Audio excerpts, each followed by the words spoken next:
get them blocked up front, get him on a linebacker. I'll take Curtis versus almost, a lot of the linebackers that will play, he runs hard and, he's tough to tackle. If he gets past the defensive line, gets past that first level, that we feel really good about that. Especially with, you talked about, I think, week 0, the explosiveness for him to get to that first hole. And, he's not the small, not the, kind of a bigger guy. Right. Gets the speed behind him, kind of definitely hard to tackle.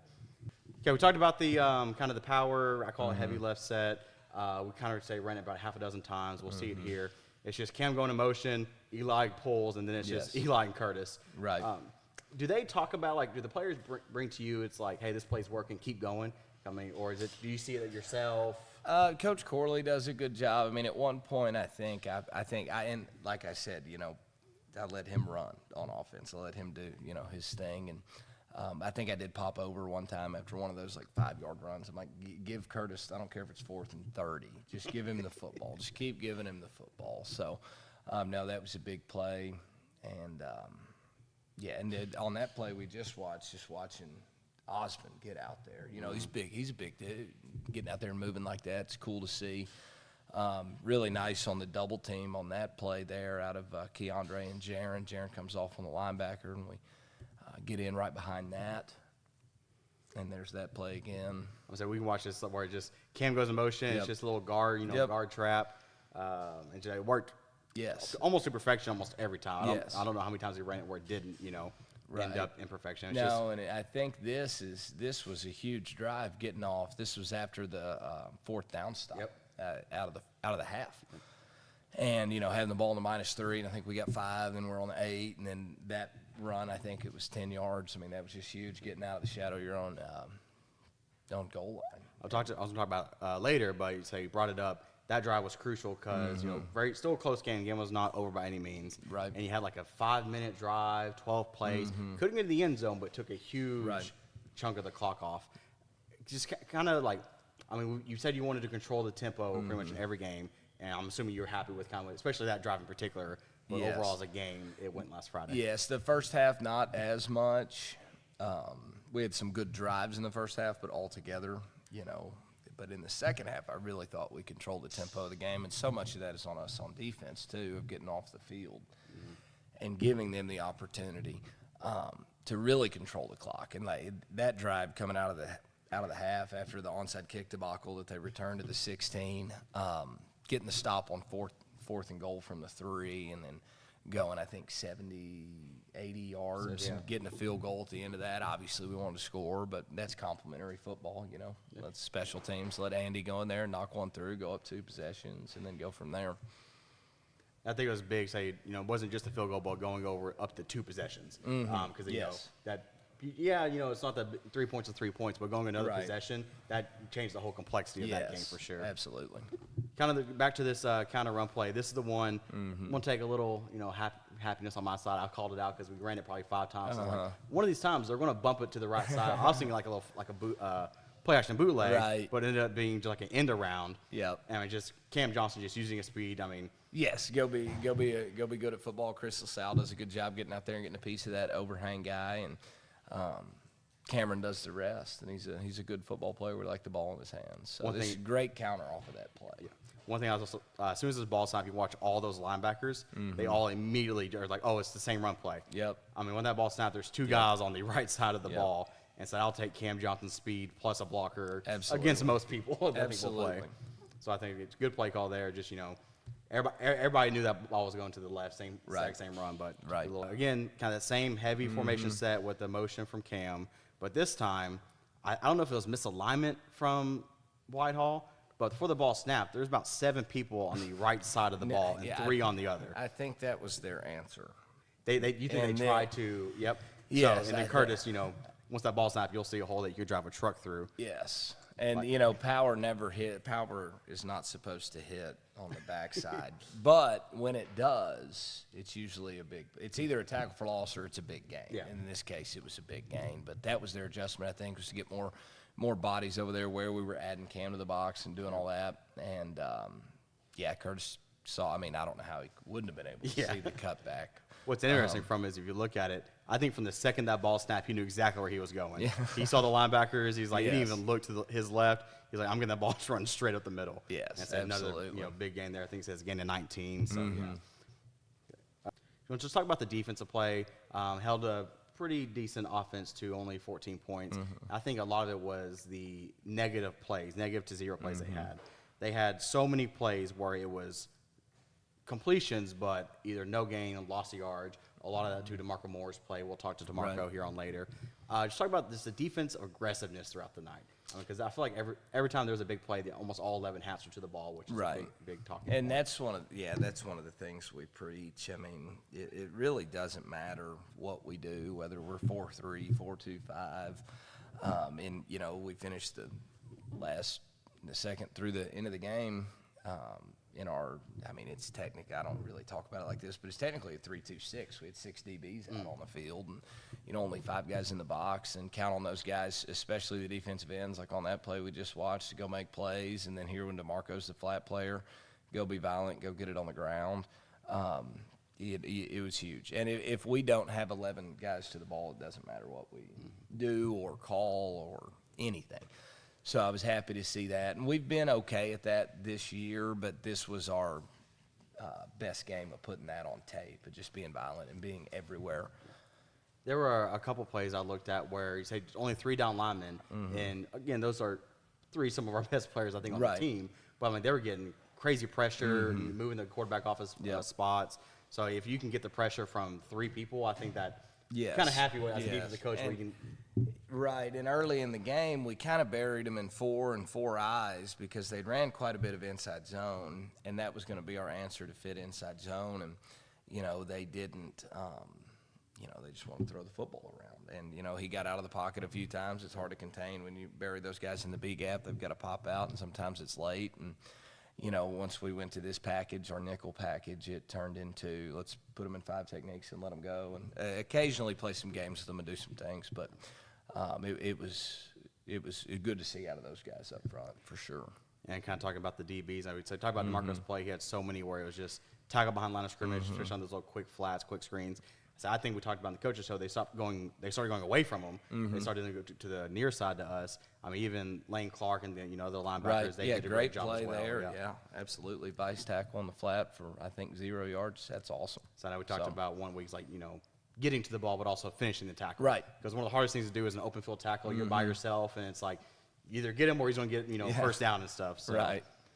We talked about it a little bit last week. Kind of the special teams play. So we got the field goal made by Andy, but kind of the 3 big plays I think were also on special teams. We had 2 blocked field goal attempts and then the fake punt. Here's the first block attempt. I think it was on a PAT. Yes. Yeah, the PAT. Yes. So we'll see it from a different angle where it was just kind of more guys in the gap than they could block. Right. Was that just kind of schematically what the game plan was? Yeah, honestly, that's what we do to everybody. It's hard to you look at the 3 guys, you got Osmond and DeAndre, and I think Keandre in there. Yeah, those are 3 play with great get off. And so if you watch them, they'll push for the first 2, and then it's hands up at the right time, and Keandre timed that thing up. And all 3 of those, we give out the helmet stickers that are on the side of their helmet for, good big plays and things like that. And while Keandre's hand is the one that hit the ball, or arm, whatever it was, hit the ball, I gave all 3 of them there. For sure. One. So that was a huge play there, right before the half, and a big time momentum play, and happy for those guys.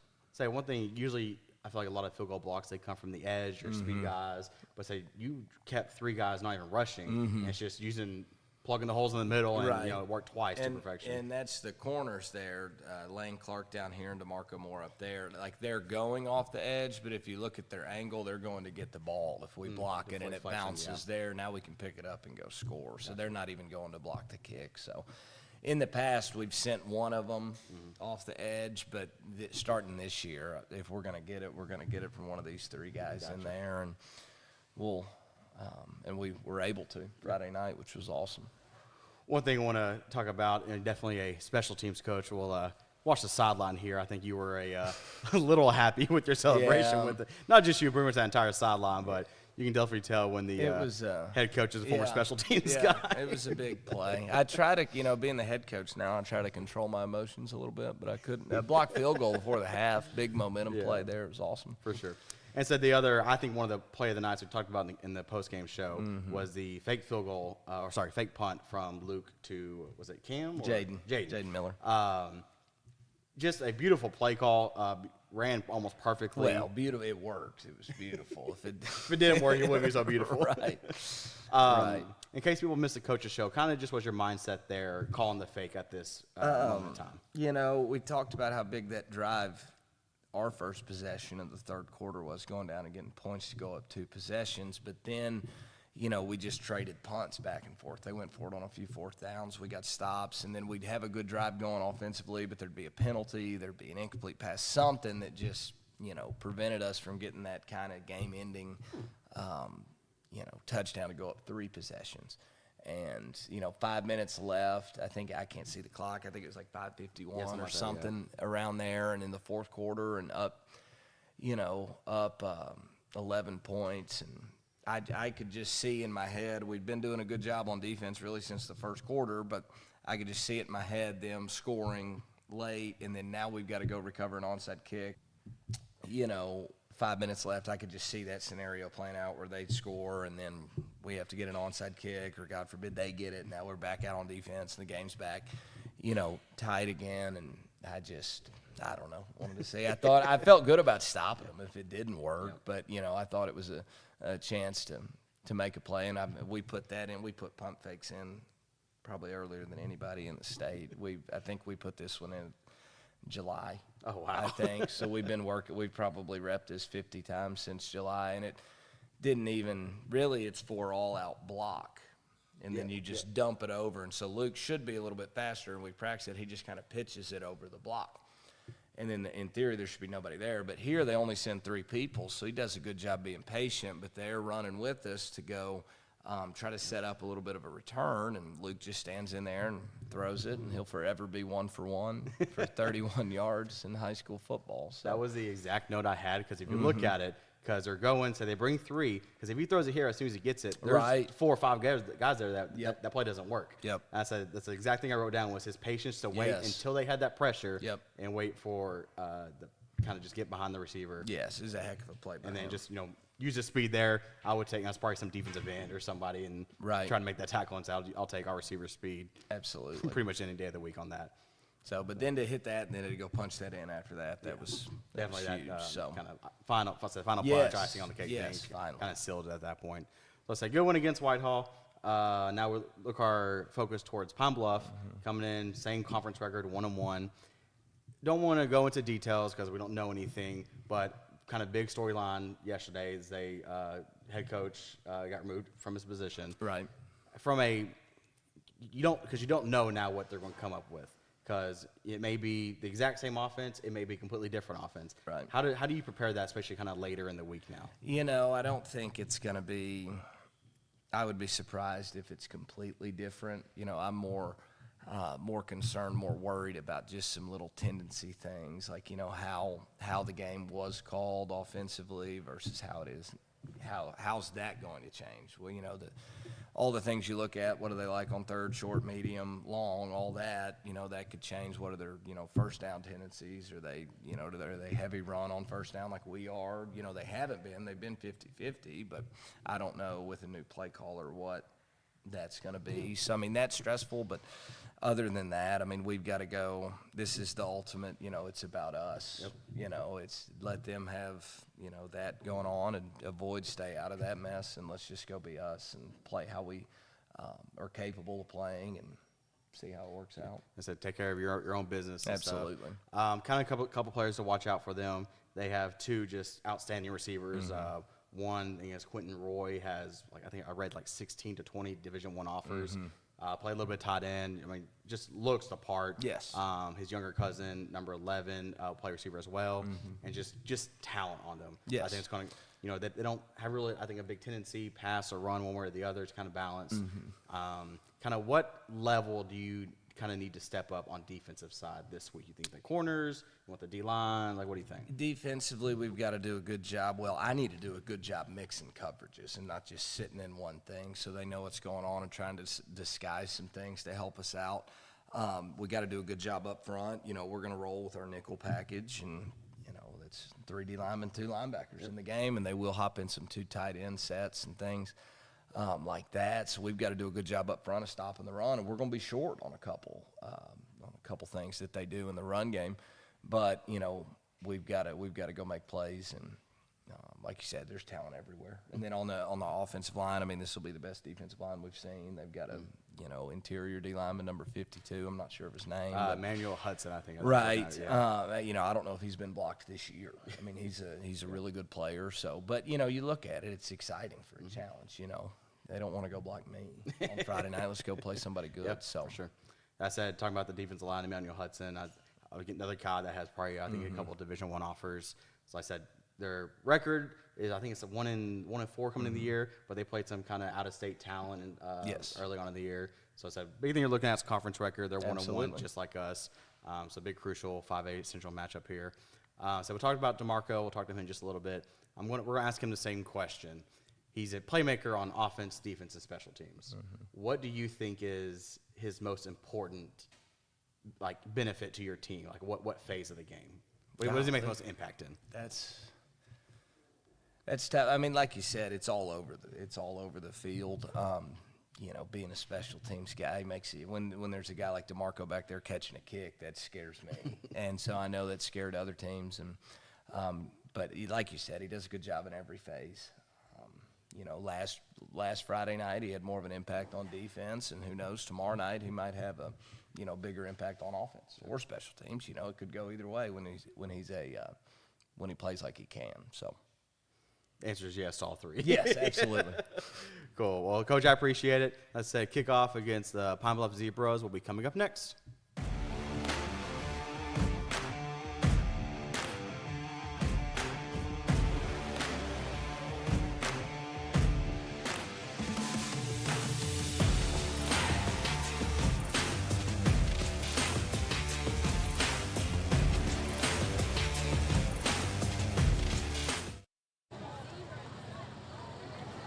Good evening, ladies and gentlemen, and welcome to Bro Irwin Stadium for tonight's 5A Central matchup between the visiting Pine Bluff Zebras and your Beebe Badgers. My name is Chase Beckvar for Badger Sports Network. Thank you, everybody, for joining us here for another great Friday Night Football. I am joined by a bunch of wonderful students through Badger Sports Network. I have Will Western on the sideline camera, Zach Glassley on camera 1, Charlie Woodruff on camera 2, Brody Rector is on running the video board tonight, Avery Steve behind the computers, and like always, Austin McGee next to me on the microphone. Austin, how are we feeling today? Feeling great. It's a great day for some Friday Night Football as the Badgers make their way onto the field from the helmet, going crazy with the fireworks. We already had the captains walk out there. Who do we have for captains tonight? Captains for the Badgers were number 19, Ty McCormick, number 30, Cameron Johnson, number 50, DJ Eckert, and number 77, Eli Osborne. Captains for Pine Bluff were number 6, Braylon Stigger, number 21, Dalen Smith, number 52, Emmanuel Hudson, and number 55, Braylon Bennett. Beebe did win the toss and elect to receive, so they will start with the ball. We always see Coach Sparks a little aggressive there, I think, to start off the game. He always likes to have that offense out there to start off on a fast note. One of the notes we want to talk about going to the game, kind of a big storyline across the state of Arkansas, high school football-wise, is Pine Bluff's head coach, Michael Williams, was relieved of his coaching duties earlier this week. So we have I think it's an assistant coach, is acting head coach for the remainder of the year. Tyrell Jones. He's going to be the man calling the shots now for the Zebras. So I talked to Coach Sparks about it in the coaches show. It's like he doesn't expect a whole lot to change schematically, but it's all those little things, the third down conversions, are you more aggressive, less aggressive, that he's kind of not worried about, but definitely a talking point in the week of practice as we are getting ready here for kickoff. Beautiful night here in Bro Irwin Stadium. We got pink out for our breast cancer awareness. Got a sea of pink here. Had a sea of pink in the Badger Sports Arena last night for our volleyball team. Love to see that. I got the pink graphics on the screen. Yes. Cameron Johnson and DeMarco Moore back deep. Mario Jones, the kicker for Pine Bluff. It's going to be kicked to Cameron Johnson. And he has an edge already. See that speed starting out quick. Cameron Johnson to be tackled around the 43-yard line as our offense makes our way onto the field for the first time tonight. We'll kind of go through our key players for the offense. Talk about Curtis Goodrich had one of the best rushing games I've ever seen a running back have. Last week had 254 rushing yards, 3 touchdowns. Kind of, you know, if a running back has a good game, you got to thank the offensive line. And so we got 2 offensive linemen down there as well. Jaron Harris and Hunter Sterling, as well as Eli Osmond, DJ Eckert, and Keandre Brooks to round off the starting offensive line for your Badgers. As we are getting this one underway. This is the formation we ran so many times last week. He's going to hand off to Curtis right up the middle, and first play gets a gain of 12.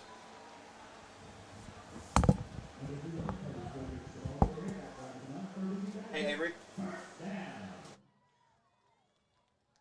Across midfield to the 47-yard line. Beebe will have the ball, 1st and 10, ball on the 47.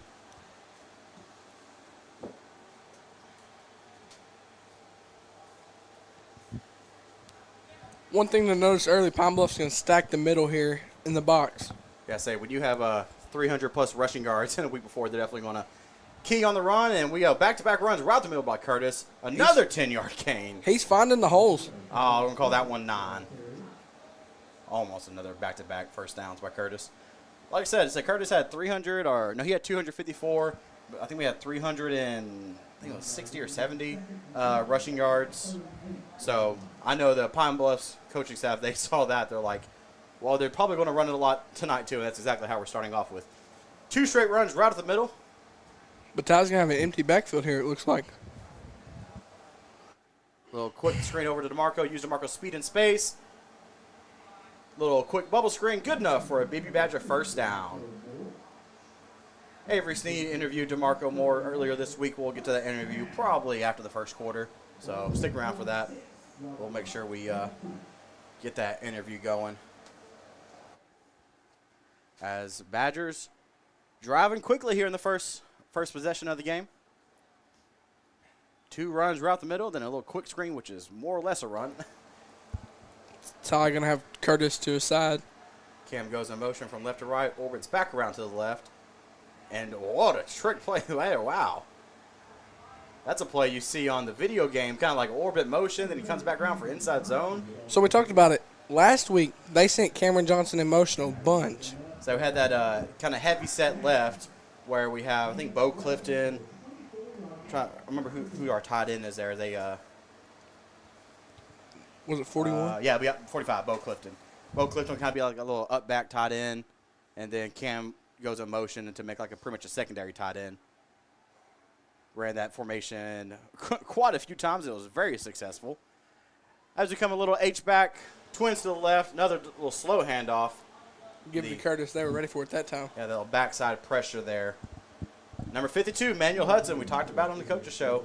One of the captains, probably one of the best defensive linemen we'll see all year long, getting multiple Division I offers. He's, let's see, what would they list him as? List him as 5'11", 275. I think he's definitely pushing closer to 6 feet. He's a tall dude. He's a tall dude out there. I said one of the best defensive linemen the Badgers will see all year long. Little counter zone right up the middle. Only a gain of a couple there is going to bring up a 3rd and long. And just like that, you have that heavy, got a player down here for the Badgers. Cameron Johnson. Yeah. Doubled over. We'll see if we can hop out the field. While they tend to him, we'll take a quick commercial break. You're watching Beebe Badger Football. Bull Creek Outdoors is not just about building quality-made products. We are also about creating those lasting memories. We also know that everyone's time is important, and Bull Creek Outdoors has developed a one-of-a-kind tower system that allows you to have a well-constructed blind up and ready for the season in 15 minutes or less. Check with your local dealer and let Bull Creek Blinds keep you ahead of the game.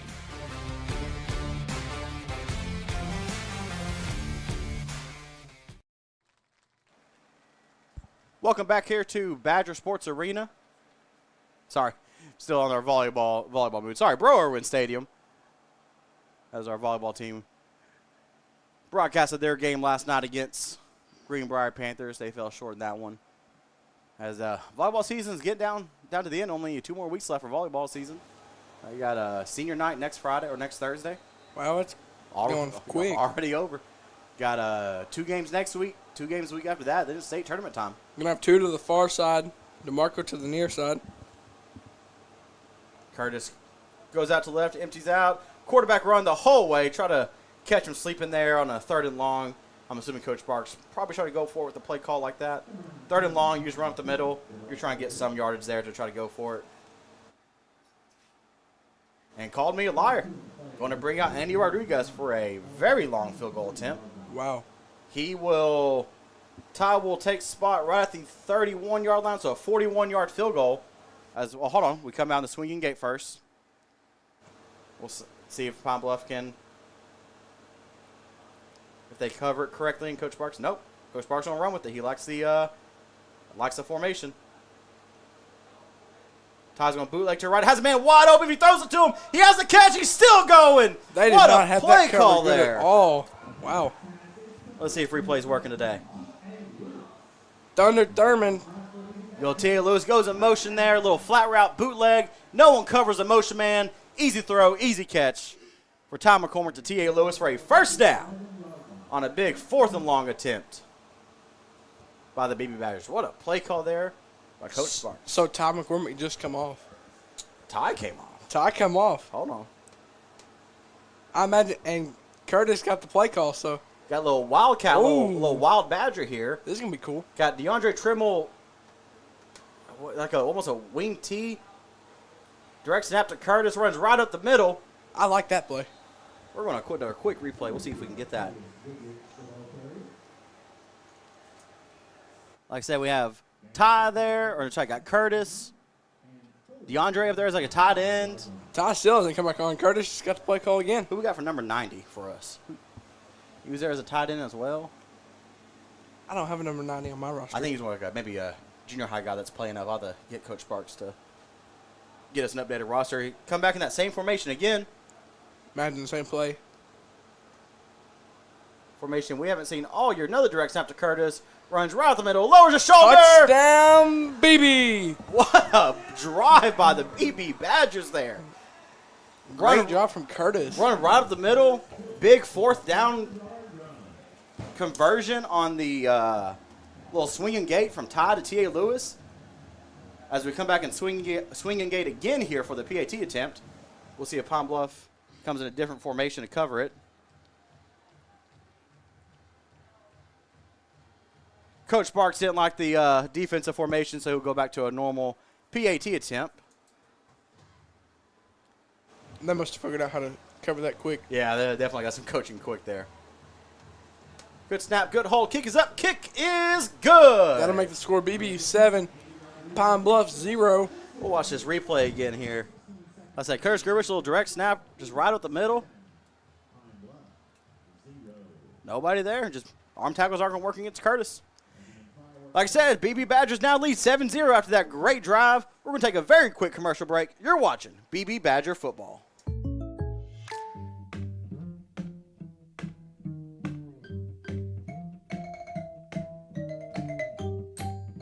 Contact Patrick Sinclair for a home and auto quote today.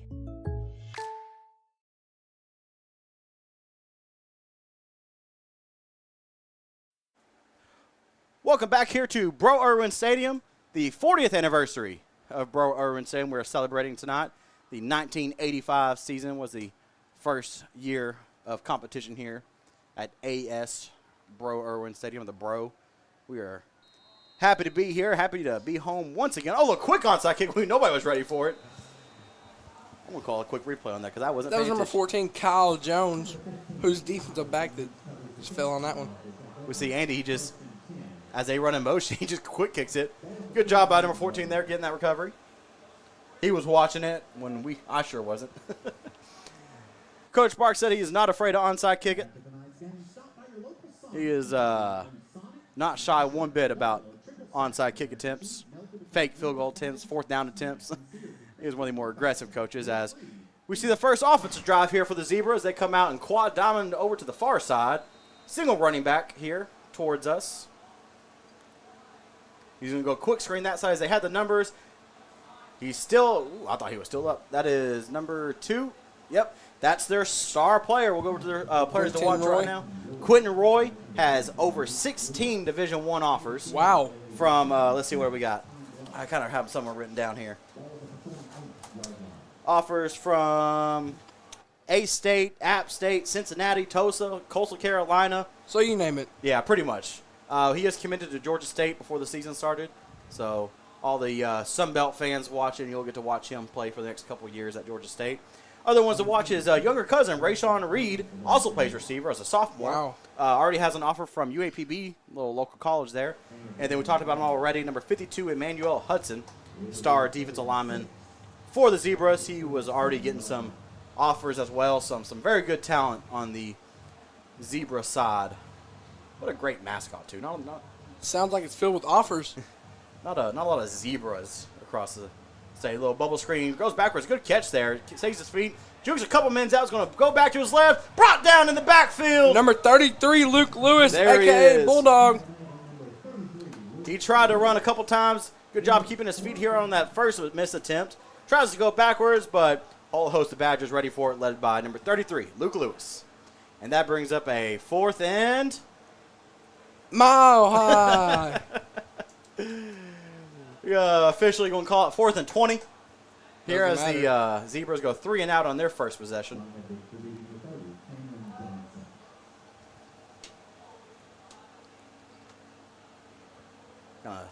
Delay here because they're getting people on and off.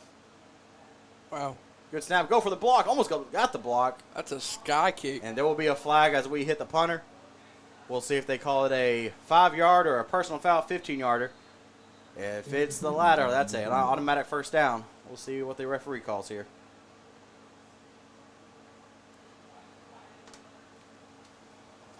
He is talking to the...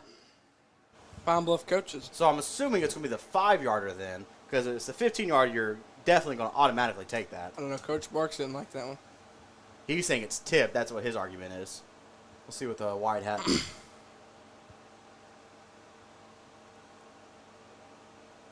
Taking his time. He is disagreeing with Coach Parks that it was not tipped. Coach Barks can go talk to this one down here. Wide See if he hat can get an explanation. still has not given the... Kind of a long signal waiting here. yeah. They are calling it running into the kicker, so it's only a 5-yard penalty. Thankfully not the 15-yarder, which includes an automatic first down. So that'll help the Badgers some. Yeah. I thought it could have been a 15-yarder because it was they like to protect the punter, especially when their legs up in the air.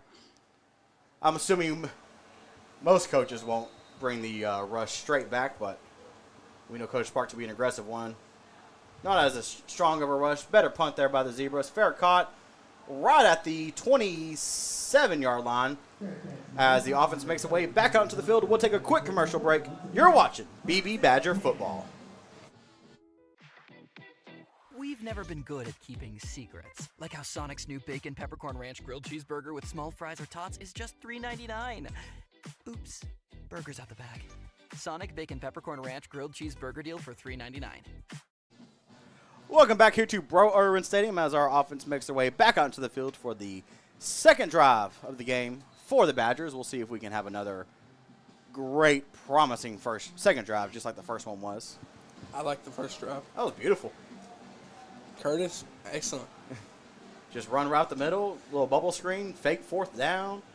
You gonna give it to Curtis again? Why not? Why not? There he goes, breaks a couple tackles and bumps to He the still got outside. room. Here's the speed by Curtis, stiff arms the defender, still dragging him down. What a run by Curtis Goodrich there.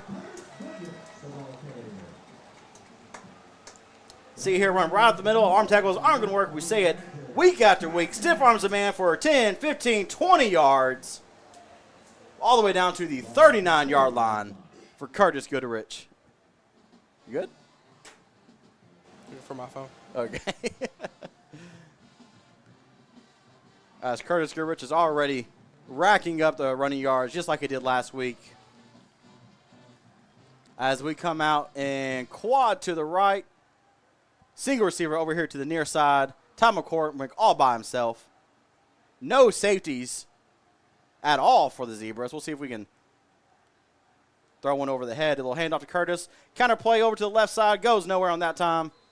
They just had more blockers or more rushers than we had blockers there. But I know offensive coordinator Trenton Corley is definitely going to watch that because they had absolutely zero safeties. And we've seen it before. Ty is not afraid to sling it deep.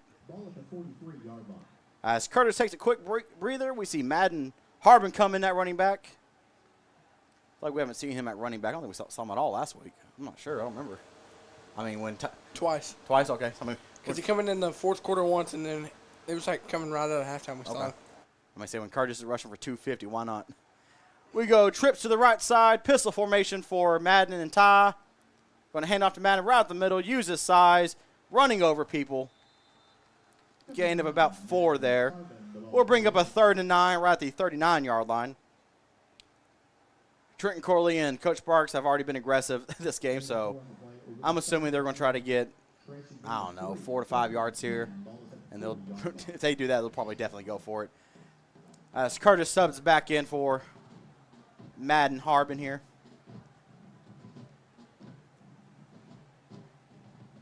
Ty looking to the sideline for an extra play call, missing a receiver. Number 8 makes his way onto the field, Jaden Miller.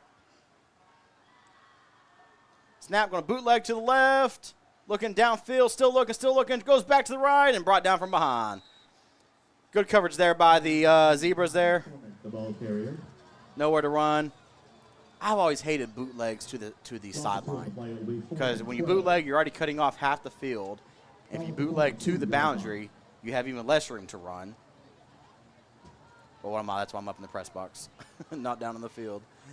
As Luke Lewis makes his way onto the field to punt, his first punt of the game. Loss of 2 there on that sack.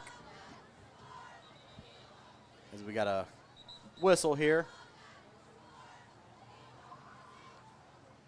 Oh, how to move the ball back half a foot. That extra half a foot was going to make a difference here on this punt.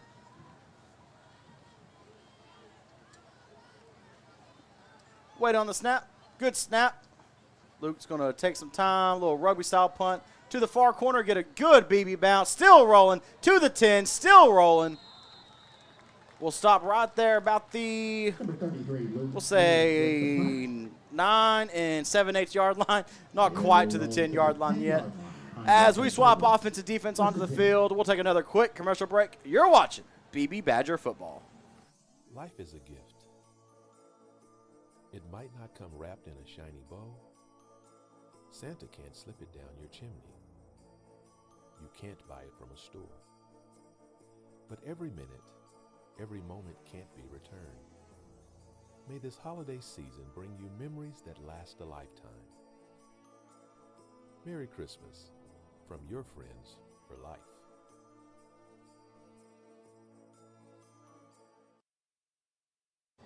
Back here to Brewer Stadium as the offense is moving kind of quick for us. They'll do a quick handoff to the far side. Gain of maybe 1 on the run here. We'll get our final players to watch here. This time for the Badgers defense, we got DeAndre Trimmel, Luke Lewis, and DeMarco Moore. We get 1 from each level of the defense as this Zebras offense love to spread you out. They got very talented receivers, so we'll need some key play by all 3 levels of the defense, not just those 3 players. Brings up a 2nd and 9 after that run. Well, they'll call a 2nd and 8 on the board. Another little split zone. Brought down in the backfield this time. Try to see who comes up from the bottom of that pile. If you had to take one guess, who got the tackle? Who do you think? Luke Lewis. Little middle linebacker there just blitzing right up for a tackle for loss on an inside zone. There's this explosiveness there by 33, Luke Lewis. We will definitely miss that 33 on the sideline next year. And he's brought down for a sack in the backfield. Keandre Brooks, number 55. Back there celebrating in the end zones. He brings down the quarterback for a big old sack on 3rd and long. It is 4th down. See him there. He got a kind of all-out blitz. And Keandre just beats his man. Now for a 4th and 16 here, 17. He will be punting right in the back of the shadows of his own goalpost.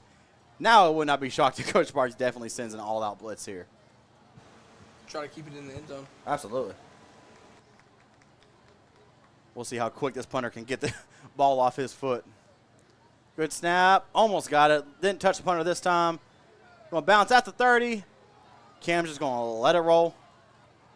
And they'll down it right there at the 44-yard line with 7 seconds left to go in this first quarter. We'll take a quick commercial break. You're watching Beebe Badger football.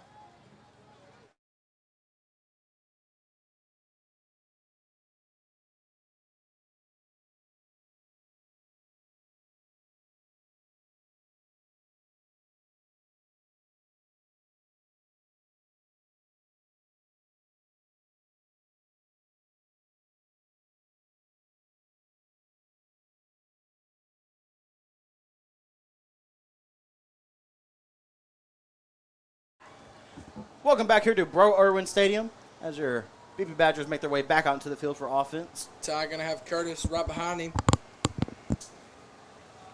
Give it to Curtis. Going to get back to the line of scrimmage. Bring up 2nd and 10. And that play brings us to the end of the first quarter. It's the end of the first quarter. BB 7, Pine Bluff 0. As we swap quarters here, we're going to get this interview with Avery Sneed and DeMarco Moore rocking and rolling. Stay tuned.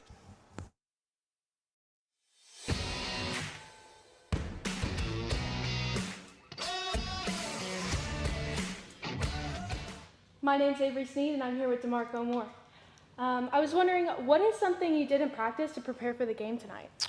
We did a lot of DB drills. We're gonna be in nickel, so we're gonna have more DBs on the field because they got a good wide receiver core. So that's really all we did, practice on guarding people, yeah. Is there anything you're excited about for the game? I'm guarding better people, so yeah, I like guarding people, that's good. What does the other team do well that we're preparing for? Throw the ball, catch the ball, they're athletic and fast. Who on our team do you expect to have a breakout game this week? Curtis, Cameron, and me. And then last but not least, so you play on defense, offense, and special teams. Which one's your favorite? Offense. Why? Because I like to score. Go. And I don't like Welcome back here to Bro Irwin Stadium. Had to cut that interview a little bit short as they are wasting no time in between quarters. Move fast, keep the tempo up. I know DeMarco there, he said his favorite thing was playing offense because he loves to score. His favorite phase of the game to play. It's common for offensive players that play on offense when you interview them to say offense because that's their favorite thing, scored. But, I mean, he's very good on defense, too. Saw last week he kind of a game changer there on corner. We've seen him already a bunch of times this year at kick returner. Makes some big returns. We'll see what he can do tonight. Brings up a 3rd down. After those first play, bootleg to the right leg for somebody, slings it down, got tipped, still caught there and he's running right on cue. Number 2, DeMarco Moore gets his helmet swung off. No flag on the play. I don't know how you don't call a flag when his helmet flies off. I don't know. That was pretty. Right on cue there, though. Just called him. It's like his ears are burning. He didn't like that one. He had 3 zebras on him, though, so not much you can do there in that situation. Good throw by Ty there on the run. I think he got tipped there by one of the linemen. Ty's very good at throwing on the run. Don't get me wrong. Since DeMarco's helmet came off, he'll have to come out for just a single play. L.J. Miller going to come in for him. Give to Curtis. Right up the middle. Still loner shoulder. Spins out of a tackle. Still running.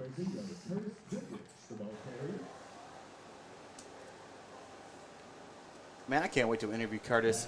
That one may be like a 5-minute long interview.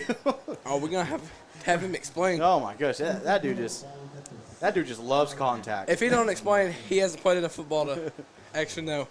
He just loves contact as we make up a 1st and goal from the 6-yard line here.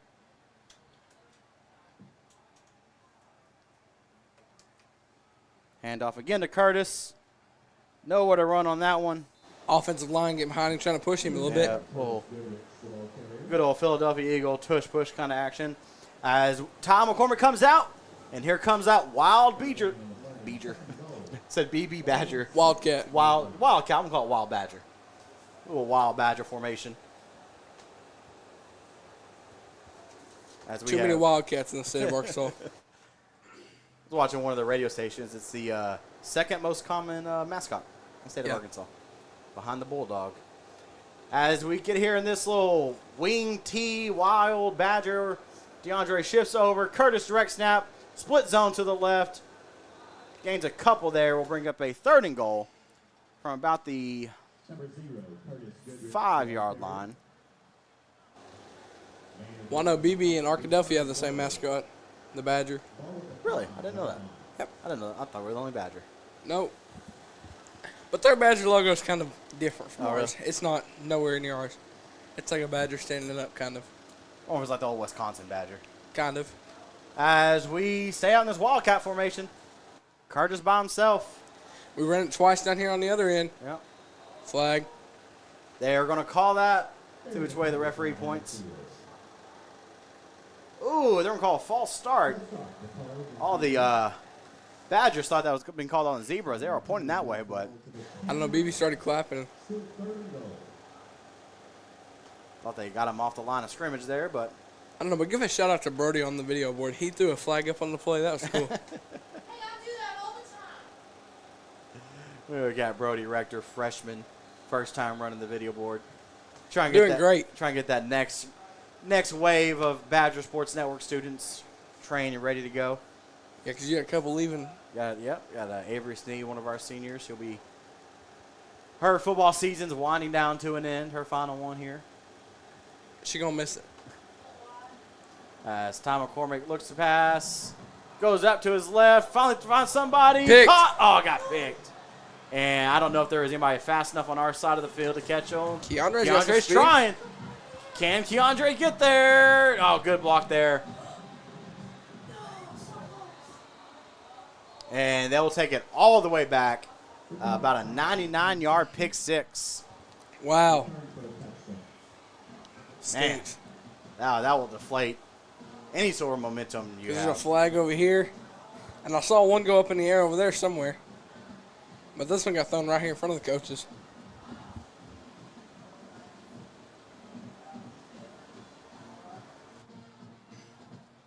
We'll wait on the officials.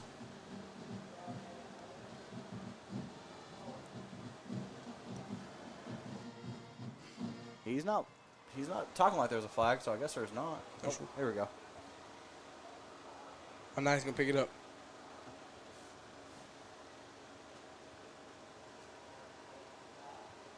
Maybe sideline warning. Maybe the referee. Yep, sideline warning. Yep.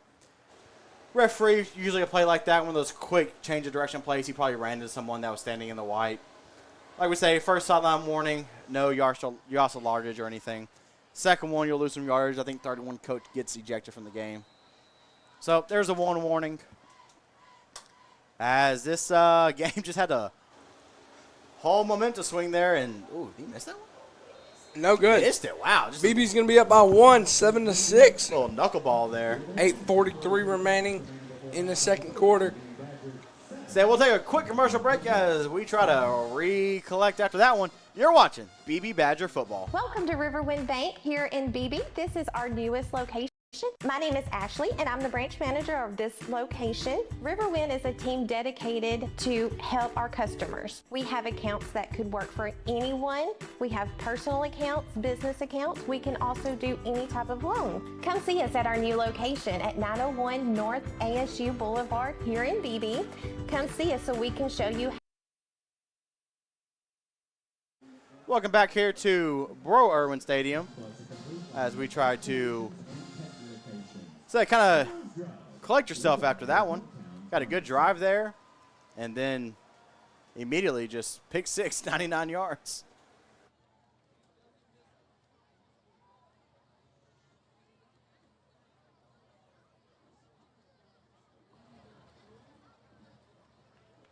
As we get ready here for the kickoff. Moore and Johnson lined up deep for Beebe. Got DeMarco. Same two. Yep, DeMarco and Cam back deep for the Badgers. They got a little swinging gate kick here. They're going to have 6 over there and then just bring one over, have 5 and 5. Going to catch right around the 26-yard line. DeMarco Moore going to make some room. Cross midfield. Down to about the 46-yard line. Not a bad return. No, we'll take that. So if you definitely get a return on the plus side of the 50, that's a great way to start any drive. There's a zebra slow to get up. As we hear the band playing off in the background, we got band day here. Make sure y'all stay tuned at halftime. We'll have big band. Big band have the 7th, 8th, 9th, 10th, 11th, and 12th grade band all playing together. So all of them. Yep, got all the Beebe Badger marching band throughout the grades, and I saw the senior high band is going to perform their full show for the first time tonight. Really? Yep. So that'll be a cool show. We'll make sure you have the microphone turned up loud, have the camera ready to go. Make sure y'all stay tuned for the halftime show. We still got 8:37 left to go in this second quarter, though. Ty going to have Curtis right behind him. Going to give to Curtis. Little Going to get back to the line of scrimmage. Little pincer maneuver there by the edges. They were pretty much in the backfield by the time the ball was handed off. He says they're closing that hole right there in the middle. They, I would not expect. I would expect a pull from Ty very soon and use his speed to get to the outside, kind of like we saw in the fourth down attempt. Kind of play action, roll out, and try to find someone in the flat. Because those defensive ends and edge linebackers, they are not respecting the flat route or the bootleg really at all. One thing I haven't seen Pine Bluff do yet is drop back and throw a deep ball. Yep. They really haven't had any We of go those. tunnel screen left. Cam, couple blockers there, not able to get a whole lot out of it. We'll bring up a 3rd and medium longish. About 3rd and 7 there once they set the ball. Call it 3rd and 8 over the loudspeaker. Had DJ Eckert driving a person far down the field. As we come up in quad diamond left. Oh, I like that. Lyman a little slow to get back. I was on that DeMarco screen Moore. play. They had to run downfield a little bit, so looks back to pass, going far right side. Has a man beat. What a... Oh, he had it. Oh, DeMarco had a chance at a one-handed catch. We'll show the replay here. Far.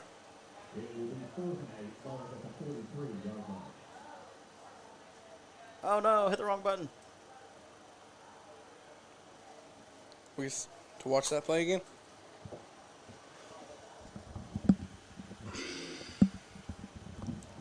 So it looks like the Badgers are going to go for it. Going to have 2 to the near side, 1 to the far side.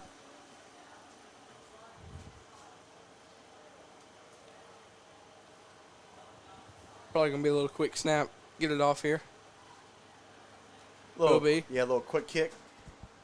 Good bounce. Can we get there? Run after it. Oh, it just barely goes into the end zone. Oh, no. The Badgers are complaining that ball didn't. So the rule about the high school is even if it crosses the plane, it doesn't have to go. They just put it on the half-yard line. Oh, no, they did call it down. Wow. Hold on. He sure did just say on the half-yard line. They are. It was down Yes, at the half-yard line there. Great job, Cameron Johnson, hustling downfield. Love to see that. I said the rule is if in high school, if it crosses the plane at all, it doesn't have to touch the end zone. Because like I know you see in the NFL, they'll like dive and like fling it back like that. They're good at it too. Yeah, but in high school, if it crosses the plane of the end zone, it's a touchback. He beat it barely. I'm not going to lie. Refs will give it to him, and he'll bring up a 1st and goal from the Zebras at the... Need a sack here. Be a big sack here. Get 2 points in the ball back if we can get it. Be up by a field goal, if that's the case. Yeah. Good math there by Austin. I know your math teacher will be happy about that one. Math is my favorite subject in school. My math teacher right now is Miss Hoover. So shout out Miss Hoover. As the Zebras come in like a pistol formation. Oh, they got us there to jump off sides. That'll give them free 5 yards. Badgers were getting a little antsy on that one, trying to get that safety we talked about. I don't know. They're talking about this one.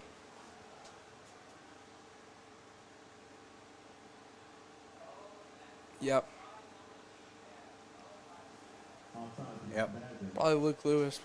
Or one of them. There was a whole bunch of them, just a whole bunch just standing around the line. Not sure which one stepped over, but they're There's 3 of them. Yeah. They come running in a straight line. I know he was one of them. Gives the Zebras a little breathing room, but we've already seen Keandre get 1 sack. Still in the end zone, though. It doesn't matter. Let me get a bad snap here or something. Get it wrong. Or give it to the running back and get it done right there. He's going to quick screen to the right. Has him. Nobody. Nobody. It was just a bad throw. Had a man there to get some couple extra yardage, but. That's going to be the first bad throw of the game. Yeah. Bring up a 2nd and 5 now after the incompletion. Man, this quarter's going by so much slower than the first one. Yes. As we'll see what both teams can draw up here on 2nd and 5.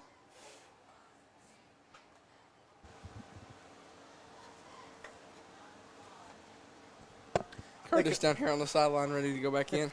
The Zebras come out in trips. They go out and now in, trips left, single receiver to the far side.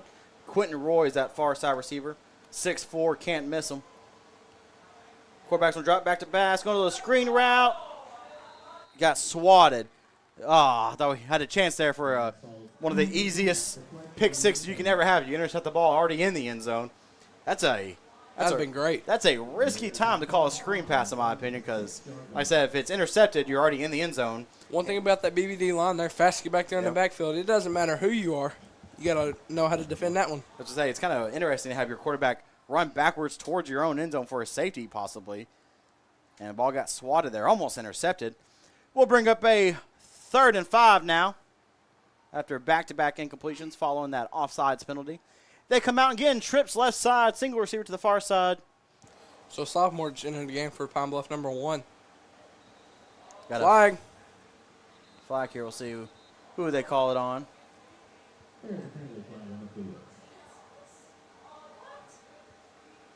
Looks like we're going to call it on Beebe. He's pointing.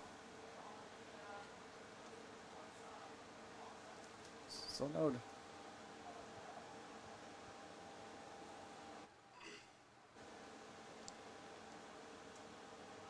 They will call offsides.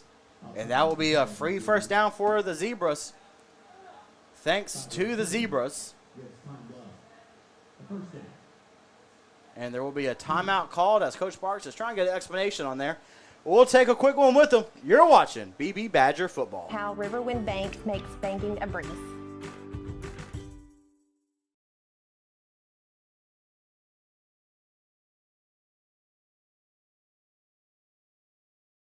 Welcome to Riverwind Bank here in Beebe. This is our newest location. My name is Ashley, and I'm the branch manager of this location. Riverwind is... Today's game on the Badger Sports Network is being brought to you by our friends at Ameriprise Financial.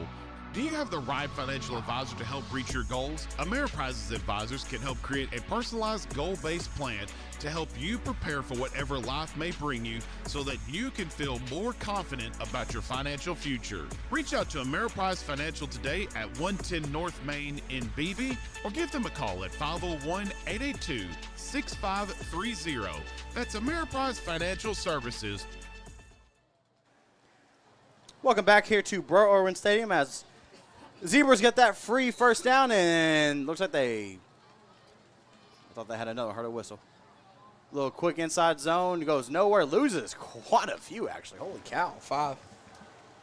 Lost 5 yards on the inside zone. Man, what a push there by the defensive line. Tackle made in the backfield by number 9, Madden Harbin. Madden Harbin. To DeAndre Trimuel. Yeah, they just completely. And DeAndre Trimble. Completely beat the offensive line. Nowhere to go. Wow. Usually don't see a loss of 5 or was it? Yeah, a loss of 4 on an inside zone. That's just straight at the defensive line, just beating the offensive line. Nothing about it. As we are closing on halfway through this second quarter. Not to mention this is a big game for standings. Yeah, both teams coming 1-1 in the 5A Central. As he looks back to the left, goes over the middle on a quick post route, man, wide open, just dropped it. Number 3, Dedrick Dunn. Love to see that. Had a wide open post route, no one covered in the middle. Both teams are 1-1. Both teams have lost some momentum. Yep. Look at the Pine Bluffs.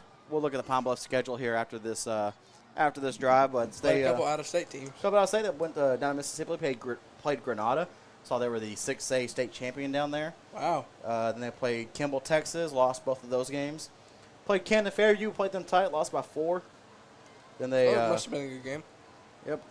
Their first conference game was against Jacksonville, won that one. Then lost last week to Maumelle. And both teams come in 1-1 in 5A Central.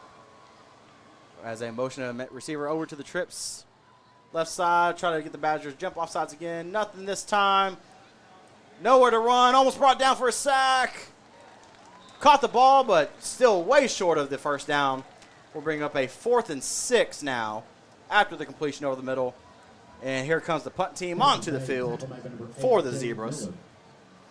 Kind of a scary drive there. Got him the free first down, had him back on the inch-yard line.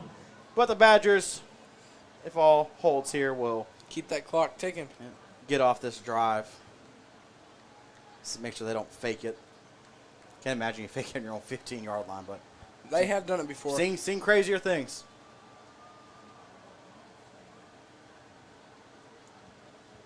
Low snap, rolling snap, almost blocked again, hits the punter again. That time they will call it tip, so no flag, and a Beebe bounce. All good things there for the Badgers. Ball lands at the 36-yard line. We'll keep it here. We'll go through the schedules real quick. Like I said, now for the Badgers. Badgers come in 3-2 on the year, 1-1. Over 500. Over 500, 1-1 on the 5A Central. Of course, we're playing Pine Bluff tonight. Then we're hosting probably the best opponent, I think, of 5A. Not even 5A Central. They're number 1 in 5A. I'm going to say the biggest game at home, too. For sure, yeah. We host good old Joe T. Robinson. Then we go to our final road game week after that to Jacksonville. We host Wasson Chapel on Halloween. Man. And then senior night versus Searcy to round out the regular season. That senior night is on a Thursday night this year, just like last year. Make sure everybody is aware of that. 11-6 for senior night. As we hand off to Curtis, the split zone up the middle. Still running. Man alive, what a run there by Curtis Goodrich. So I was trying to look for some stats on him when Searcy played him. But he didn't get the ball a bunch. We'll see there. We'll keep giving it to him. Had 39 carries. Runs over 3 or 4 Zebras there.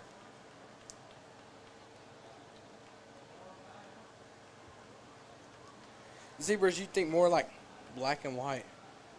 I like the red and white. It makes it a little different. Yeah. I think if you're black and white, you literally look just like the referees. So change it up a little bit. Little pistol formation here for the Badgers.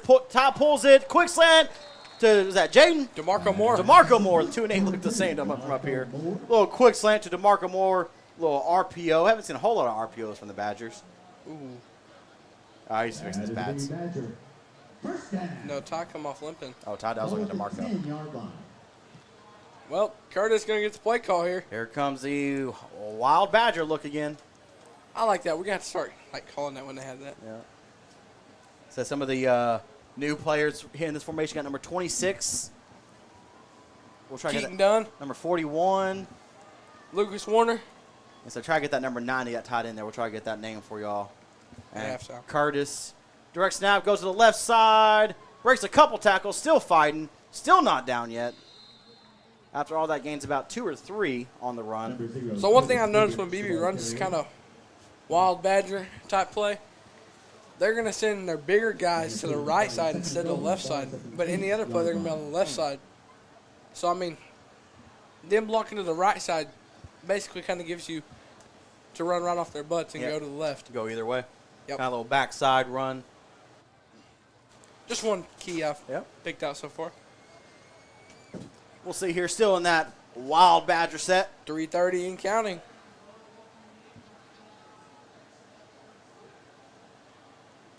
Like, it's such an interesting look, too, because you got DeAndre kind of in that a quarterback position. They're kind of running got through that line quick. Number 0, Curtis Goodrich. Not sure who it was, but 2. Loss of 2 on the play. It will be 3rd and goal. Ball is at the 10-yard line. We'll see if we stick in this formation here. What are we doing? I'm going to say so because he just gave Curtis the play call again. And I haven't seen Ty come back in. Although, I do know Curtis can't throw the ball, so. I wouldn't be shocked if we see it. Because, so, depending how this, we're going to call a timeout. Yeah, we'll call a timeout to talk about it. Let the clock run some more. Also, try draw out this formation and see who's eligible. We'll see what they come out of the timeout with. We'll thank a sponsor while we're at it. Let's see who we got up here. Bunch of them. Want to thank Red River Auto. Looking for a new vehicle? Look no further than Red River Auto Group with locations in Malvern, Heber Springs, and Cabot. Check out their full lineup online at redriverauto.com. Want to thank Farm Bureau. Beebe Badger football is sponsored in part by White County Farm Bureau Insurance. Please visit the Beebe office and speak to Larry Pruitt or Jonah McKenzie for a quote. Plus, we have local adjusters for fast, friendly claims. That's Farm Bureau Insurance of Beebe. And I want to thank Custom Interior and Designs. Custom Interior and Design will design around your style and help you create the most beautiful living or office spaces with handcrafted, custom-made cabinets. Custom Interior and Designs is sure to meet and exceed all your expectations. Give them a call today at 501-940-2022. Want to thank all of our wonderful sponsors. This Badger Sports Network would not be possible without it. As you probably heard, they said if anybody from the 1985 team is here, please go down to the football field. Yeah, we'll recognize them at halftime. It's their 40th anniversary. It's also the 40th anniversary of Bro Irwin Stadium. They were the first team to compete in this stadium. So many new things have come, yeah. and more to come. It's definitely looks a little different. I don't think they had turf back in 1985. It's probably all grass. Yeah, yeah. I mean, there are multiple football fields that still are grass, haven't transitioned to turf yet. They say they like the grass a lot, but when it rains, it cancels football games for sure. Here's Ty. I've had enough turf burns. I'd like to play on grass. Looking back to snap, going to go quick slant over the middle. Complete. Got tipped. Touchdown, Badger! Cameron Johnson. What a catch. He had that dude all over him. Didn't stop anything. What a throw there. What a route on that quick slant over the middle. Perfectly thrown ball by Ty McCormick. Throws it where no one can catch it except Cameron Johnson. So it'll be 13-6, Beebe pending whatever we have going on here. Looks like another swinging little thing. Swinging gate. They have the numbers to the left side here. They got 1, 2, 3, 4 over there to the left. They have the numbers to throw it that way. There's 6 people over to the left side. We'll see what they do. Nah, they're going to bring it back in. Darn, I want to see what play they had.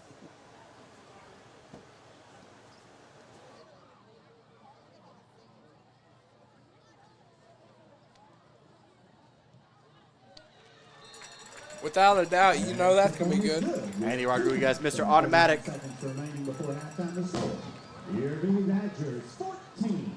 Got everybody getting into it because the fireworks going off.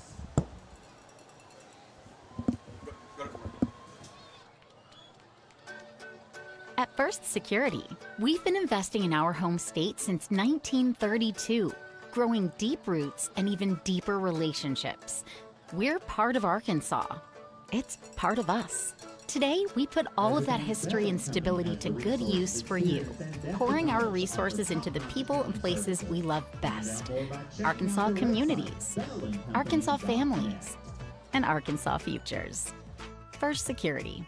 Think better. Welcome back to Bro Irwin Stadium, home of the Beebe Badgers. Beebe leads 14-6 with 2:31 remaining in the second quarter. As Beebe gets ready to kick this one off to Pine Bluff. Pine Bluff going to have one man back there to receive this one.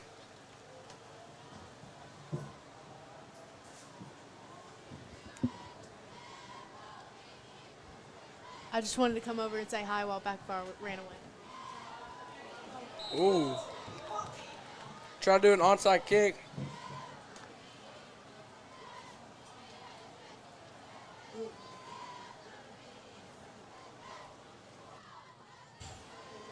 All right, we're rocking and rolling. We're back. Had some other duties assigned to take care of, but we're good. So that onside kick did not work. So Pine Bluff will have the ball just on their side of the 50.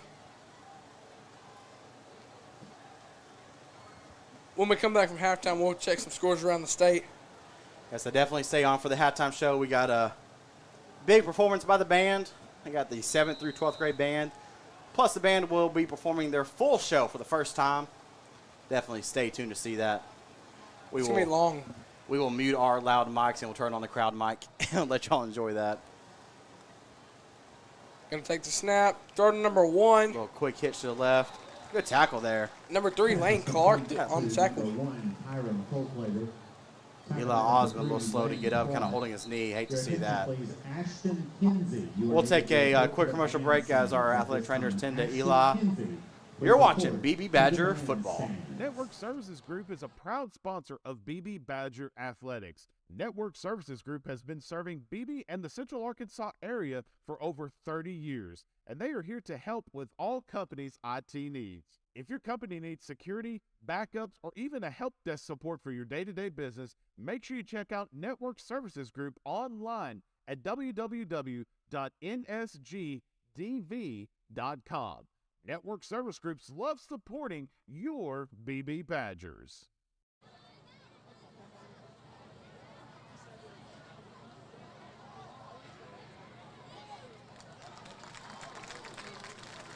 Eli's making his way back up there unassisted. Love to see that.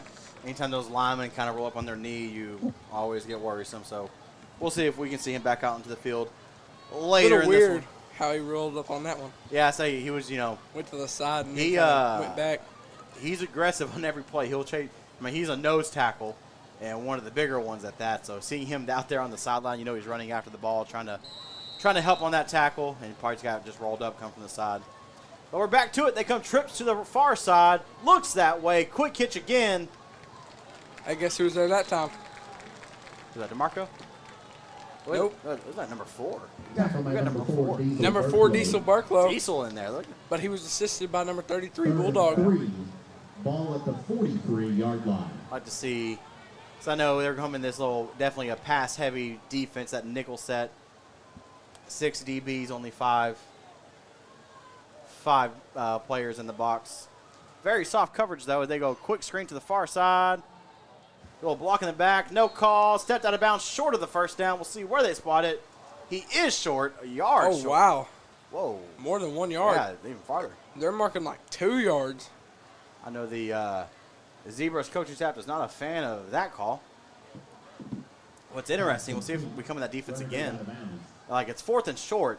It's one-on-one back here, and you see how much space they have. Tyron Jones didn't like that one. Yeah. Like, I know you don't, like, they have the threat of beating us deep. Yep. It's kind of a bend, don't break, but, like, again, look at the space here between Lane Clark. What about just killed us was Lane Clark was on the other side, so this number 11 was going to be wide open down here. Yeah. Could have had green grass for days, but he gets over here quick. 8 seconds left to go on the play clock. See if they get this ball off in time. Oh. Luke knows it, too. They had us again. That's about the 3rd or 4th time we've offsides on the defense. Another free first down for the Zebras. 5-yard penalty gives Pine Bluff the first down. Just a little too antsy there. Ball at the 37. Wanting to be aggressive. Yep. Probably going to have to take the foot off the gas a little bit. Not too much, but just enough to keep it calm. You know what I mean? Drop back again.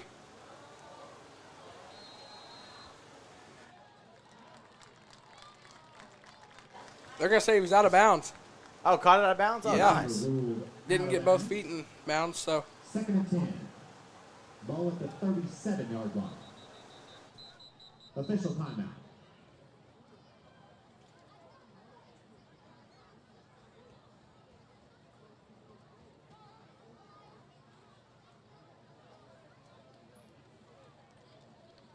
We had a quick timeout here. We'll take a quick one with them. Player injured? Yeah, we'll take one. You're watching BB Badger football. Today's game on the Badger Sports Network is being brought to you by our friends at Burroughs Drug. Burroughs Drug has been in business for nearly 55 years. That's 3 generations of the Burroughs family serving the BB community. You can always count on Burroughs Drug to be dependable, reliable, and always there for their customers. Burroughs Drug knows their customers, provide fast, friendly service, and offer trusted advice. Make the switch today and try out Burroughs Drug, your hometown pharmacy. Welcome back here to Bro Irwin Stadium as we are getting ready for halftime up here in the booth. Brody trying to get everybody loud. As we bring up a 2nd and 10 after that called incompletion. Got some Too many men on the field. Yeah, late sub and mate. Could call a legal substitution there, breaking the huddle with 12 men, but Looks far left. There he goes. Has a man open. He caught that. Holy cow. That was the backup quarterback. What a catch there. Holy cow. That was a wide receiver that just threw that ball. So I know they said they had a quarterback battle. Dedrick Dunn. Yeah, they had a quarterback battle to start the year. What a catch there. Man alive. That's Rayshawn Reed. Because Jamar Moreau was the injured player there. Oh, the quarterback. Okay. So. Yeah, they had a quarterback battle to start the year, so they weren't. But we know who's two, obviously. Yeah, that's for sure. Man, what a throw. Low snap. Quarterback pulls it. Still running. Finally brought down by a couple Badgers. Keandre Brooks and DeMarco Moore, the leaders there, as they call a timeout with 57 seconds left to go. We're going to run through Pine Bluff's schedule real quick. Like I said, they opened off the year at a couple out of state. Went to Grenada, Mississippi. Played Kimball, Texas, lost both of those. They lost a close game to Camden Fairview. Hosted Jacksonville, won that one. Then went down to Maumelle, had the same fate as the Badgers. Lost to them as Maumelle. Maumelle and Robinson lead so far the conference at 2-0. Searcy's 2-0 too. Oh yeah, Searcy. I forgot about Searcy. They look great this year, man. Talk about it. They're like stacked. They look very good this year. That'll be a great senior match. Some of the guys, they go to Searcy. They also go to my church. In the offseason, they really worked on moving the feet, wanting to be aggressive and speedy.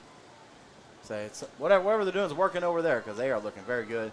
So then their senior night a little earlier, the 24th against Washington Chapel, then big game at Robinson, then end out their year at Whitehall. As they have a 1st and goal here with 57 seconds left. Still number 3, Dedrick Dunn in the backfield. Going to have a running back beside him. Should be 26, the running back. Something. Bring number 2 in motion. Little jet sweep there. Big hit. Still running, though. Still not down. Matt Harbin jumps on the pile as they're pushing it. Whatever you got to do to get them down, get them down. We're fine with that because that clock is still rolling as Pine Bluff will have to take another timeout. But number 2, Quinn Roy, was the ball carrier there. We're going to take a quick commercial break before we hit to halftime. You're watching Beebe Badger football. If you're a client looking for a CPA, I believe that Bell & Company would be the best place for you because we're going to take your overall situation, look at it, and treat it like it's our situation. He has been in business for about 40 years because we provide a good client service.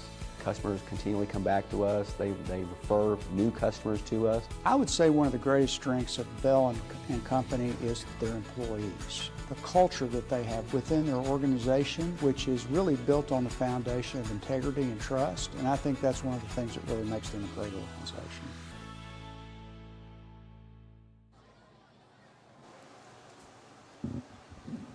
Welcome back here to Bro Irwin Stadium as we have 45 seconds left to go in this first half. Zebras trying to push it in here, see if they can close this deficit as we head to halftime. Be 3rd and goal from the 4-yard line.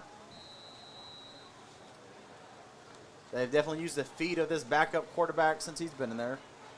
Deep ball really helped him. He's going to look to the fake left. Goal line fade, use the size, right through the hands of the receiver. Receiver was number 2, Quinn Roy. 2-on-2 there. DeMarco wins that battle. DeMarco with the straps. As before down, he talked about he likes going against a tougher competition. Like I said, one of the better receivers in the state. So it'll be 4th and 4. Quentin Roy listed at our roster says 6'2". He's pushing 6'3". The Badger or the roster from Pine Bluff says 6'5", and I got to agree with that one. He is a good head above everybody else on that field as the Zebras are going for it. They're going to bring Quinn in motion. Nope. Caught that one. What a good throw, good catch there. Complete to number 9, Kevin Pope. Had Cameron Johnson guarding him there. Yeah, tied in there, had just kind of bodied him off. Good throw, good catch. We'll see if they try for the 2-point conversion here, try to tie it up. Whitehall has or not Whitehall, but Pine Bluff, they have a good band. Yeah. Hear them all the way over here. I didn't even see them come in. They coming through that little side gate. Yeah, I think so. If y'all have ever had the chance to watch it, one of the best bands you can ever watch is the University of Arkansas Pine Bluff Marching Band. Man, they put on a show. They know how to do it. I'll never forget, they played A-State when I was at Arkansas State, and they're so good, we let them have their own performance after the game. So, wow. So like we played our band at halftime, but after the game, the stands were still full because everybody stayed to watch that. Guys, they're going to have to take their last time out here trying to get this play call in on the 2-point attempt. Wow. That's how important this is. You know what? Let's take another timeout with them. I You're agree. watching BB Badger football. One of the first things you'll notice about Right Fiber is that we're different in all the right ways. Our customers don't sign contracts or find hidden fees on their bills. They don't pay extra for installation or Wi-Fi, and they get unlimited data with every plan. That's because our focus is on listening to what you want and delivering what you asked for. That's the right plan with the right speed at the right price right now. And that's what Right Fiber is all about. Visit rightfiber.com to learn more.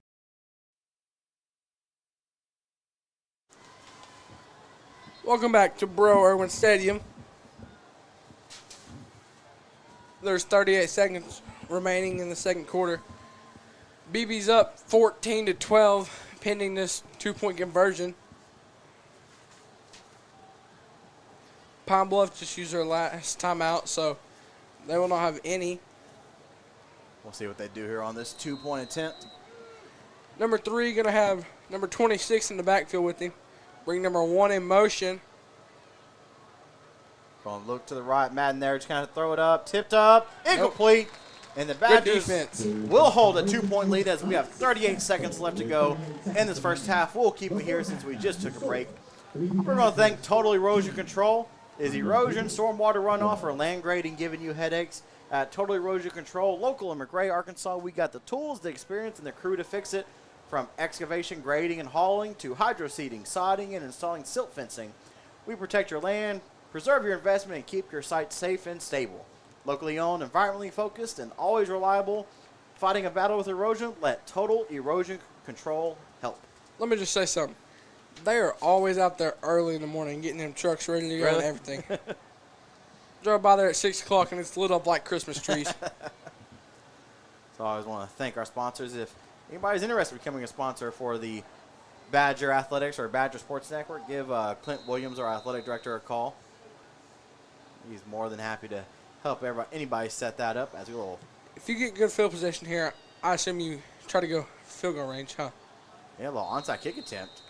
And we'll get the ball at the 44-yard line. So not bad. That's interesting. You don't want to kick it deep because, I mean, there's only 37 seconds remaining. Yeah, try to throw it deep. Well, I say if you're the Zebras, kick it deep, pin us down there by the 10 or 20. Well, now if you're BB, you got a chance to score a touchdown. 37 seconds left. Now you're trying to go. How many timeouts we got left? 1. We got 1 timeout? Yeah. I'm trying to get out of bounds. Oh, yeah. I mean, we've seen Andy Rodriguez's legs. He's comfortable from the 40-yard line or plus. He was hitting them like crazy in pregame. We'll see what the Badgers can do here. 37 seconds left to go in this one. Tom McCormick. Till we hit halftime. Badgers running kind of the Zebras running a prevent defense. They have 3 safeties standing at the 35-yard line. So it's kind of like a prevent. Yep. Hail Mary type situations, what they're expecting. Ty. We'll have Curtis to his right, trip receivers to his left. Your BB, you got numbers to the left side. Scrambles out to his left, has the pressure, throws it deep, has a man open. Intended for DeMarco Moore. Out of bounds. They kind of let him a little too far to the sideline. Had him there on the scramble rules. Marco's kind of running out away from him. Had him up behind the zone. Wasted 8 seconds there. 8 seconds there. So we got 29 left to go in this one. 8 seconds. I mean, not bad. Now what you don't want to do is give him the ball back. Gives the ball back with some time. Because that number 3 can drop back and throw. They have some explosiveness. You definitely don't want to give them a chance to go score. I bet we'll see one more attempt here. We'll just run it out because they can't stop the clock again. So that number 8 was just sitting on the bench over there getting his foot wrapped. So but I can try to see him. Yeah, we're just going to hand it to Curtis. Bring up a 3rd down. Should be the last play. Yeah, Coach Sparks is pointing to the locker room. He's going to wrap it up there. As Badgers lead heading into the locker room, 14-12. Hold on. There we go. Wait, everybody makes their way actually to the sideline. We're going to take a quick commercial break as our band gets ready. Please stay tuned for our band performance with 7th through 12th grade, and the band will perform their full show for the first time. You're watching Beebe Badger football. A Perfect Bloom in Beebe is your hometown destination for all of your floral needs, gift shopping, clothing, and wedding preparation. A Perfect Bloom has all the trendy fashions like Gypsy Jazz footwear, can women denim, Myra bags, which are a new, unique, and nature-friendly option, plus a huge selection of jewelry for everyone to see. Make sure you stop by A Perfect Bloom today at 407 West DeWitt Henry Drive in Beebe, or give them a call at 501-882-2144.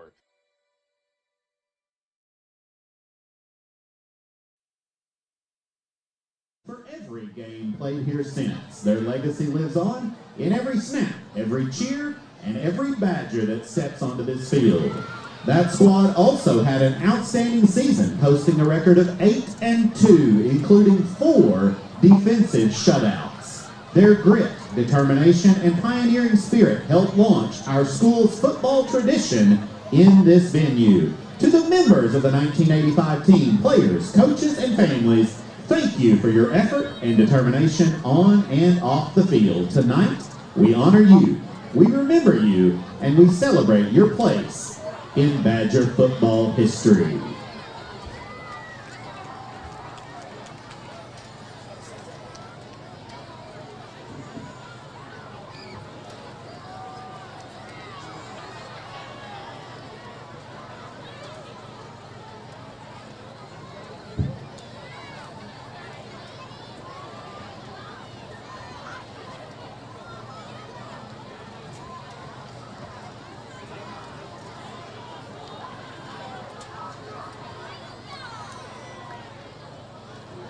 Badger fans, please welcome to the field for your halftime entertainment, your Beebe Badger Band. Joining the high school tonight is the 7th and 8th grade band. They will be performing Fred, We Will Rock You, Warpath, Go Mighty Badgers, and School's Out.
Once again, thank you to the 7th and 8th grade Badger bands. And now at this time, please welcome to the field your award-winning Beebe High School Marching Band.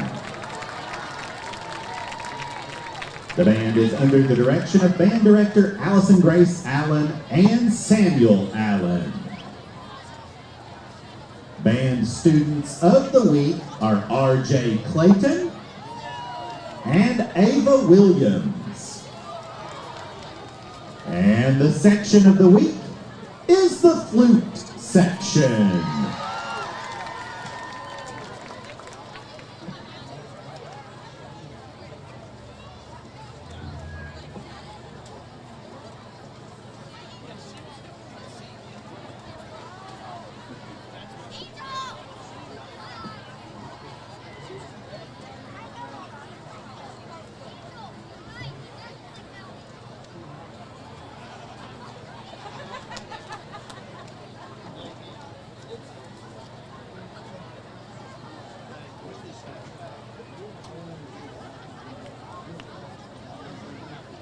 Tonight, the Beebe High School Band will be debuting their entire competitive halftime show, Invictus.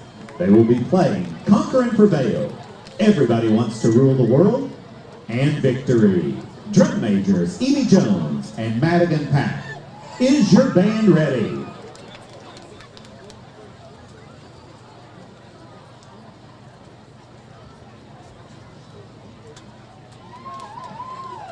You may now take the field.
want to give a big shout out to our Beebe Badger marching band and the junior high bands as they compete there at halftime all together. What a great performance there.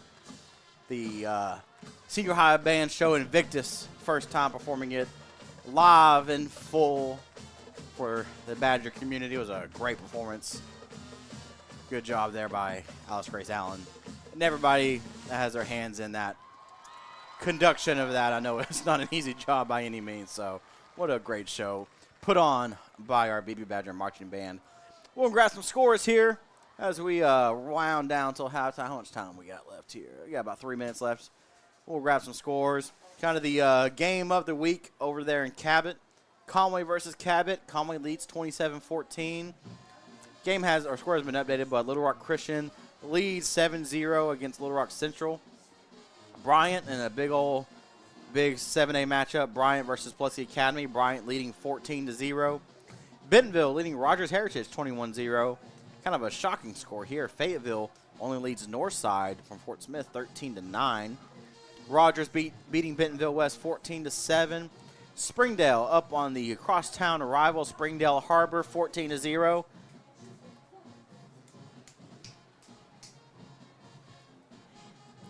Benton up on Sheridan 38-22. Marion 14-0 for West Memphis.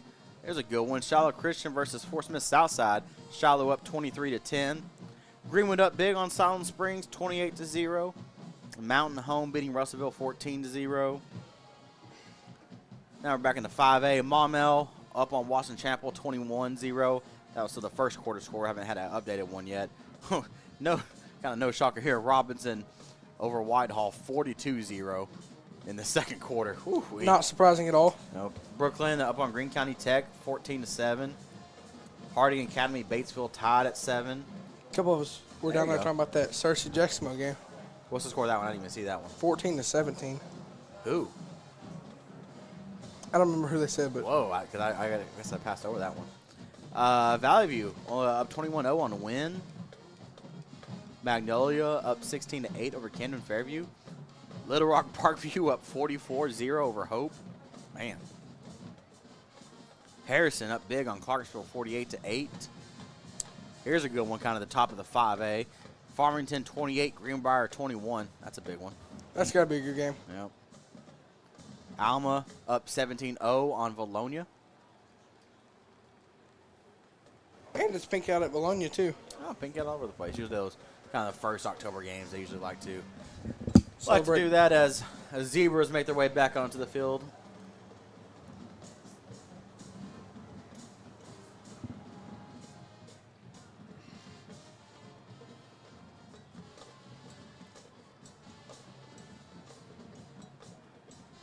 As we have less than a minute left, usually we'll give teams a couple more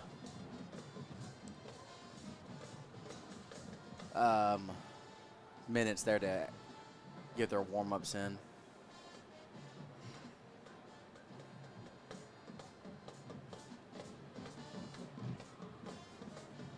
Oh, so here you go. At halftime in Jacksonville, Jacksonville's up on Searcy 20-14. Ooh, wow. So they scored a field goal. It's a big game. We were down there talking about it. A couple of cheerleaders and I were down there. So definitely some big games going on, for sure. As we are rocking and rolling past halfway.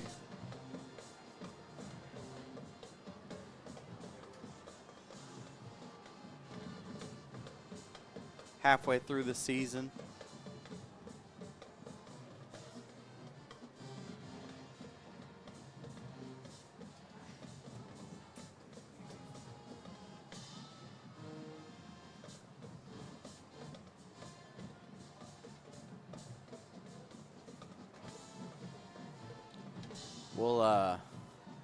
We'll see who takes your spot this third quarter. Haven't heard from Mr. Williams yet, but I wouldn't be shocked if I see you.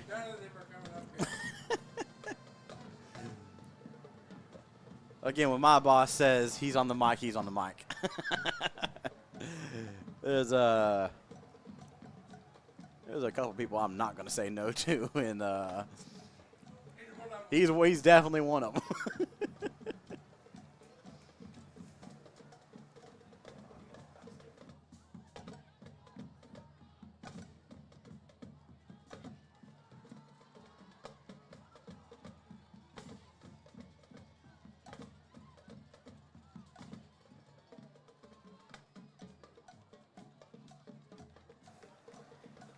I hear the band still playing after halftime. So what a great performance there, Coach Sparks. Rallying the troops here. Kind of talk about the first half. It was, I mean, Beebe kind of felt kind of dominant. Kind of thought the score would show that, but we had the big pick six there, 100-yard pick six. And then we had, I think, at least 3 or 4 free first downs given to the Zebras off sides. So, I mean, like, literally besides that pick six and just giving them free penalties, the Badgers have kind of, I don't want to say owned this game, but, I mean, they've definitely had the momentum, had definitely shown the drive. So, it's kind of shocked to see the score. Badgers only lead by 2 as both teams are ready to go. Badgers received first, so they will kick off to start the second half as the refs are doing their pre-second half meeting, making sure all their ducks are in a row. Yep. I do just want to say something. Pine Bluff in the first half versus second half, they line up a lot differently. We'll see what kind of film shows it for sure. Coaching adjustments. I was looking at the is this the last game? Oh, that's the weather. A little chilly, not here. Definitely getting towards the fall weather as we talk about the last game. Beebe did win 34-12. It was almost exactly a year ago. Badgers only returned 10 yards of production from last year's team, but Beebe outscored Pine Bluff 20-0 in the second half. Yep. So hopefully we have a sounds about right. Hopefully we have a very similar second half here as we do a all-out scrum onside kick, and we got it. Beebe. Oh, we had to have that. There's no way we didn't get that. Andy comes out with there. We go. Automatic himself. Watch that big old scrum here. And They're he just falls right on top of it. Yep. Oh, now they're talking about it. There's no way. He clearly come out of the pile with that. First down, Badgers. Yes. What a time to call that. We haven't seen that. You could not miss that. That was the most obvious call you're going to see of the game. He clearly got up out of there with it. Congratulations, Andy Rodriguez. Got an onside kick recover. Like I said, it's a we haven't seen – every team has that onside kick. It's just an all-out scrum right up the middle. The only person whose job is to cover the ball is the kicker. Everybody else's job is to go hit somebody. And it ran to perfection as we come out in heavy set left. Cam Johnson goes in motion. Handoff to Curtis Goodrich. And he has a hole up the middle, and he's not going to be touched. He's still going. Can he stiff arm a man? He's fighting for it. Down to the 4-yard line. What a way to start off the second half by the Badgers. Curtis Explosive, a.k.a. the Rocket, because we haven't called him the Rocket tonight, but that was a Rocket play right there. What a hole by that offensive line. Oh, my goodness. Man, Pine Bluff is stone cold. Stunned to start. I had the surprise onside kick right up the middle. Then a big, he was at the, we'll call it about a 45-yard run just right up the middle. Oh, my goodness. Stone cold. Hope you're not at the concession stands listening because you missed a great first 2 plays. You come heavy set left Cameron again. In motion. Hand off to Curtis at the middle. Touchdown, Beebe. Didn't even take 4 minutes to get that one in the end zone. Took 35 seconds. Austin, 35-second drive there by the Beebe Jet Badgers. Heavy set left. Cam Johnson goes in motion. Reason I say that, we typically take 4 minutes to get in the end zone. That was only 35, so. Oh, my. What not a bad. drive. Good comparison there. It was to come out and swing and gate just like always. We'll see. Coach Sparks is looking at the we still got it over here. Defense alignment. He walks away, and they'll go back to the normal PAT attempt. We had the numbers, though. Man. I only had 3 guys over here still. There's still at some 3 point, to this we're side. going to run that. So I hope you're not still in the bathroom in line of concession stand because you just missed that crazy flag. drive. Got a offsides. Sorry, false start on the Badgers. We'll back up just a little bit on this field goal attempt. Or That PAT was attempt. obvious right in front of me. Yeah. I still take Andy here. I know Andy can hit this.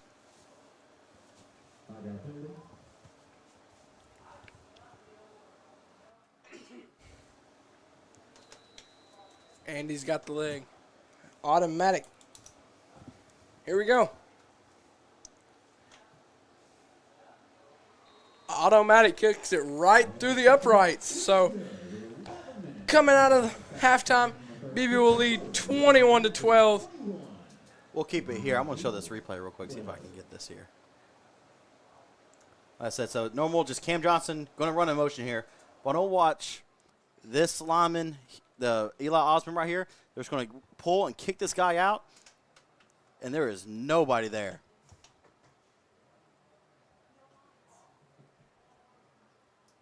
He said Eli Osmond, just watch it one more time here. What do you think Pine Bluff does here on the kicking teams? They've been ready for the onside kick. I don't know. They're leaving that middle pretty open. Eli's right here. He's going to pull. He's going to just wrap around, just kick out the only guy there, and Curtis just follows him right off his hip. Now they're going to fill the middle in. They're going to have 1, 2, 3 in the box, a fourth one behind him. So they know Andy was going to try to kick it onside again if he could. They are ready for that one. Not now. I wouldn't be shocked if he pulls out some other crazy onside kick from the book of onside kick. Here he comes again. Now they go left side, has a man open, and he's there! No, he dropped it! Oh, he dropped it! DeMarco Moore. Oh, my goodness. That was one of the most perfectly ran onside kicks I think I've ever seen. Don't let that affect the game. Except for the catch. He is down here all by himself. He's covered by our score bug. You know one thing I like that's crazy? Oh, my goodness. Andy, when he lines the ball up, he runs like he's going to run towards the end zone, and then he just circles, makes a big old loop. Part of that little kind of cool fake he has. Man, back-to-back onside kicks that were ran to perfection by Andy, and had the ball. DeMarco had the ball in his hands, but I think he can run the special teams by himself, 100%. Jeez. All right, let's everybody take a breath here. Pine Bluff's going to have it. Throw. A little quick screen over to the left side. Have the numbers. Hurdles a man. Still on his feet. Gains about. Oh, never mind. That play doesn't count. There is a flag on the play. Yes. Be on Pine Bluff. False start on the Zebras. So that'll back him up.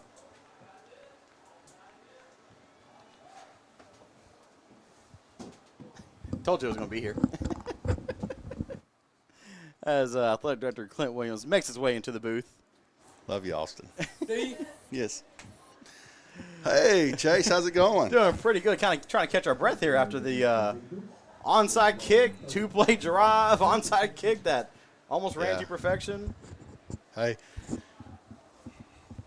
Needs some space. It's not the biggest room.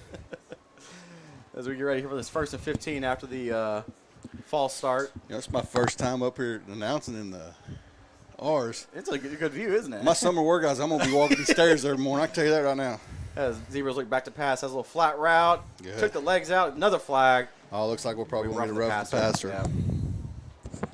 I said it's anytime I come up the stairs, I make sure that I have enough time to catch my breath before the. It's definitely not the shortest steps in the world. No, but coming up here this summer, walking 5-10 times, maybe getting shape, drag a deer out of the woods. Got rough in the passer. Yeah. It's going to be an automatic first down. You know, other than one play, our defense played well. Gave up one big play. Number 1, the injured player, Kieran Colkager. Oh, man. Yeah. Hello. Listen as a receiver, but they've had a couple, I think, injuries at quarterback, so they're trying to find somebody at this point. I talked to their AD. They got an interim coach right now, and he's fighting for his job, and they had to dismiss about 15 players this week. Really? So Wasn't worth that. Oh, wow. So he said they're going to go with what they got, and they're athletic. You very. But we've tackled well so far. Little quick flat out to the left. DeMarco's there, breaks a couple tackles. DeMarco gets back up and gets him down. That's a good job of rally tackling there. And when you see 4 or 5 red jerseys around that ball, that means we're doing our job. That means we're playing hard and getting there and gang tackling. In our coach's show, we talked about Coach Sparks on last week, where I feel like almost every time it was 11 hats to the ball. And seen it a lot tonight. Yeah, I said we have. Literally besides a couple offsides and then a pick 6 on the offensive side of the ball, the Badgers kind of have controlled this game. They had one big play there at the end of the second half. Yeah, the big pass catch. The great catch by that receiver. I thought we had a pick. I'm sitting right down there in the end zone. I thought we had a pick. Same receiver is 6'5". He'll come down the ball to those. 6'5" versus 6 foot. Yeah. You know, little inside zone, kind of wonky handoff there. Yeah. Third down.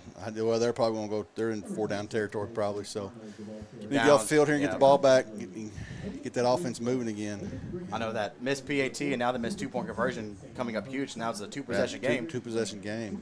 Kind of similar to Whitehall last week, that two-possession game. Then we were able to get that fake fourth down. I'm talking about all the fakes tonight, man. The onside kicks and. Well, Coach Sparks, best team guy. He pushes on. He trusts his defense on the onside kick though, and that's a luxury that's nice to have. As we have no linebackers, so they're all crept up to the line of scrimmage. Yeah. See if we fall back or go in. Yep, there he goes. Trying to draw us off sides. He's going to look. A little pressure. Goes a quick hitch to the left side. It's going to be close to the sticks. We'll see if the ref spots it. I think it's going to be just short there. At 4 1/4 or so. That receiver, number 2, Quentin Roy, their star receiver, coming up a little limp there on his heel. They call it first down, man. But, it's amazing me in 2025 with all the technology we got. We determine the first down with a chain. And most of the time, 2 sticks and a chain. Most of the time, just looking at it, too. Don't even get it out there to measure. Just kind of eyeball it. So, and NFL starting the new robot chain gang thing. But I don't know if it's going to make the way down here to the high school ranks just yet. It'll be a while.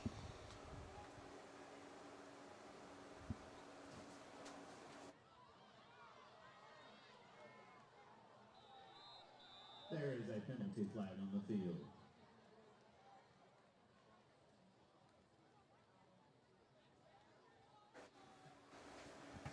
See what we got here, penalty. We got looks like a hold. Yeah, we're going to take it. They got a first down. Yeah, we're going to take Absolutely. it. Man. Come on, man. Not even a conversation. Hey, they held you. You wanted it? Yeah. Oh, okay. I know we had that running to the kicker. Could have been roughing the kicker, and I understand that conversation. No. I was down there on the field. They didn't touch him. The kid did an absolute great job of selling it. Give him the Oscar? Yeah, I'm talking to the Pine Bluff AD down there, and he goes, y'all didn't touch us. I said, no, but your kicker did his job. He fell down and sold it beautifully. Yeah. I mean, they straight whiffed him. Wow.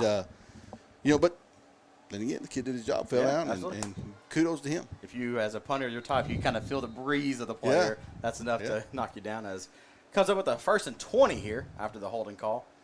They come up, twins receivers both sides. Our linebacker still creeping up the line, trying to confuse this quarterback. They just go Hail Mary ball. Intercepted, easiest pick of the life. Breaks the tackle, and he has some blockers. Big hit there. Lane Clark still running. He's still go. He hasn't set that about yet. He comes back inside. 20. And hey, I don't see no flags either. Ain't no flags. Got a hurt zebra down here. Zebra down. But maybe somebody rolled into him, got a little stinger there. He's up.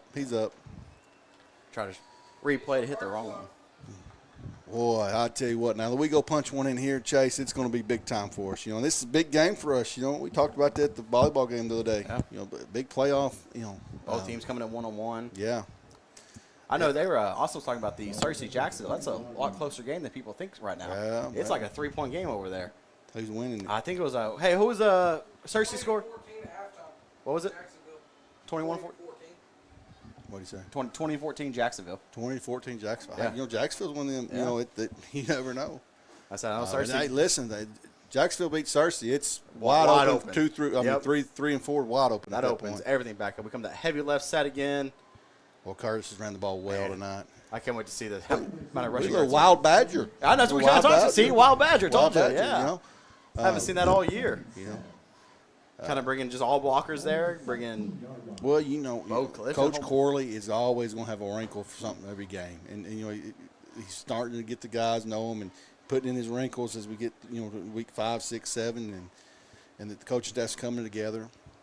Right now we get a couple more yards. We're in Andy's field goal range, which would be huge. I need to go to practice. I want to see how far he can actually kick it, because I know Coach Parks is very high on his range. So I'll tell you this. Go, Curtis. Get in there. There you go. Reach for the sticks and We got flag? No, that was I thought the referee marked him short of the game, but he got it. Well, so I tell you what, I come out there and he's of course he's got the little orange holder thing, and he's kicking from the 45 into it. So, probably 35, I would say comfortably, but a lot of that's we got to get the snap in, get it down. It's a lot easier to kick it with no pressure. No rush, no pressure. We come in heavy set left again here. Hand off to Curtis. A couple blockers there. Lowers his shoulder down to the 4-yard line. I said we've run it all night long. Ran it all night last week. Just Cam Johnson comes over in motion. Have Eli Osmond pull. Okay, Coach, Mr. Underwood, I did not say 6'7" on purpose, but here you go for you. 6'7". That was at the 7-minute mark of the third quarter. We'll make sure we'll clip that, and we'll have that audio forever. I talked to Mr. Proto. He came in today. It was like, hey, do you have 6 or 7 minutes to talk? And I was like, oh, Lord. We come in that heavy set left once again. Hand off to Curtis once again. Up the middle. Get in. He's in there. Raise your hands up. What are we doing? No call. They're going to call him short? There's no way. He landed, his knees were in the end zone. They're saying he's short. We'll watch it here on a replay. We'll slow it down here. I mean, you know what? You got to do that so fast on the thing here. It seems that Goodrich is just short of the goal. It would have been close. I saw his knee kind of fall down there a little bit, but yeah. Once again, you're relying on eyes and human beings, but I have a very good guess of where this ball's going, though. Oh yeah, we're fixing Cam it. Johnson in motion, hand off to Curtis Goodrich up the middle. Nothing. Nope, they're gonna call him short again. Man, this guy's adamant that he's been down. Yeah. We're going for it. Oh, absolutely. We're going for it. There's no reason not to. I say just give him the good old tush push. Yeah. We've seen that Wild Badger set. DeAndre Trimble sets up under the center. In the last second, he shifts over to behind the guard. Yeah. So I won't be shocked if he just takes that snap here. Well.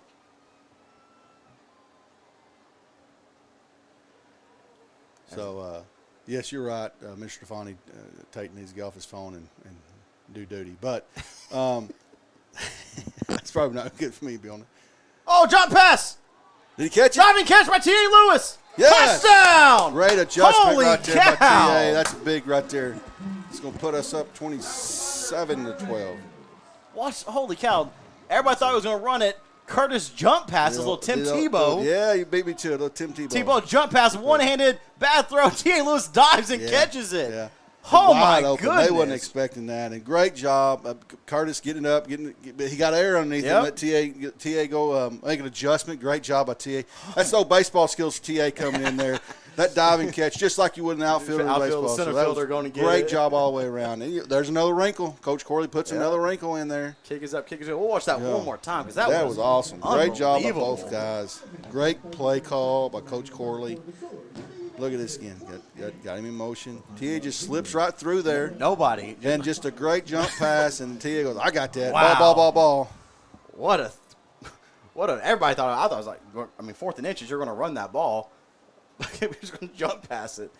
Man, I can't wait for this coach's show. We get to talk about all the trick plays we had tonight. This has been wild. We're going to thank another one of our wonderful sponsors. I want to thank Star House Donuts. Wake up, Beebe. Star House Donuts is fresh, hot, ready to start your day right. From melt-in-your-mouth glazed rings to loaded fritters, hearty breakfast sandwiches, and your favorite coffee blends. Every bite is made with care and a dash of hometown flavor. Come on in and enjoy them warm. Take some home or bring the whole crew. Star House Donuts, where sweetness meets community in every bite. I want to thank all of our wonderful sponsors. Girl Slim down there makes a good mean donut. I got me some this morning. My wife, she's a nurse, so she works early on Saturday. I got you. May take me and my son over there to Star House Donuts tomorrow morning. That's a great breakfast right there. I'm going to be in the Deerwoods tomorrow. Another onside kick. Little squibbler. Uh-oh. There's that number 2, and he has space. Probably the best player on that team. Just try to get to the edge. Okay. Good. We did a good job defending that, stretched it out. Late flag. Holy cow. He was by the end zone and threw that flag. I don't know. The guy nicked him, pushed us in the back, probably going to be a block in the back. Or maybe a chop block or – he threw that thing 40 yards. Holding. Yep. Yeah, we'll take it back. So I guess he said the holding happened about the 49-yard line, so they're going to back it up to I guess. Man, I'm impressed he saw that from 50 yards away, but hey, we'll take it. Well, they look for certain things. So, like, if their guys engaged and we try to go out and you see the jersey pull, they're trained to do that, and his crew for the most part has done a good job tonight. And that has been the cleanest game, but nothing too crazy. Mainly just like offsides. And nothing we've made some discipline stuff. But Pine Bluff's still playing hard for their coaches. They come out quads to the right side. So we missed you last week here as you had some family business to take care of. I did. I got to go walk my daughter. Now, I got here about a little after the second quarter started, ball in the air. I said, did he get out? He got out of bounds. No, he's going to say he caught it. Wow. Ooh. I know our fans are making their Sparks is lit up. Sparks had a whole Bowser back right there. I think Bowser was trying to beat Sparks there. I didn't agree with that call. Now we're shifting, trying to get the play, and kind of took his legs out from under him, but they called. The only thing I can think of is he thought he got something down before then.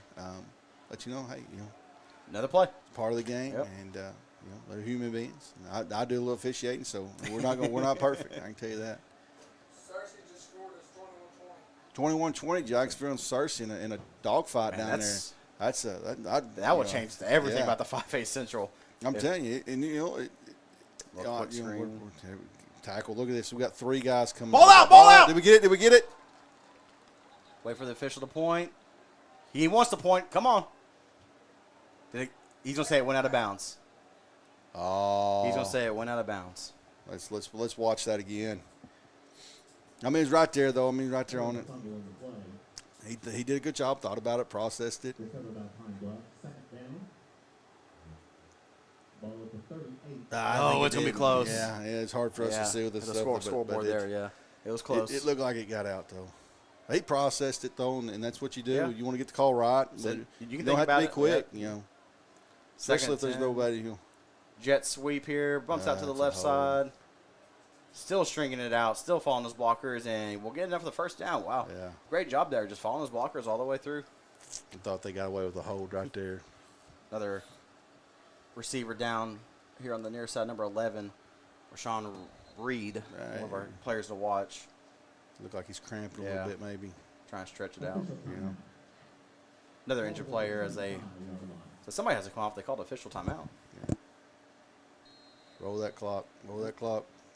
There we go. There we go. So the haze starts to set in from the fireworks earlier. Yeah. As we are waiting for the signal, they got 10 seconds left to go in the play clock here.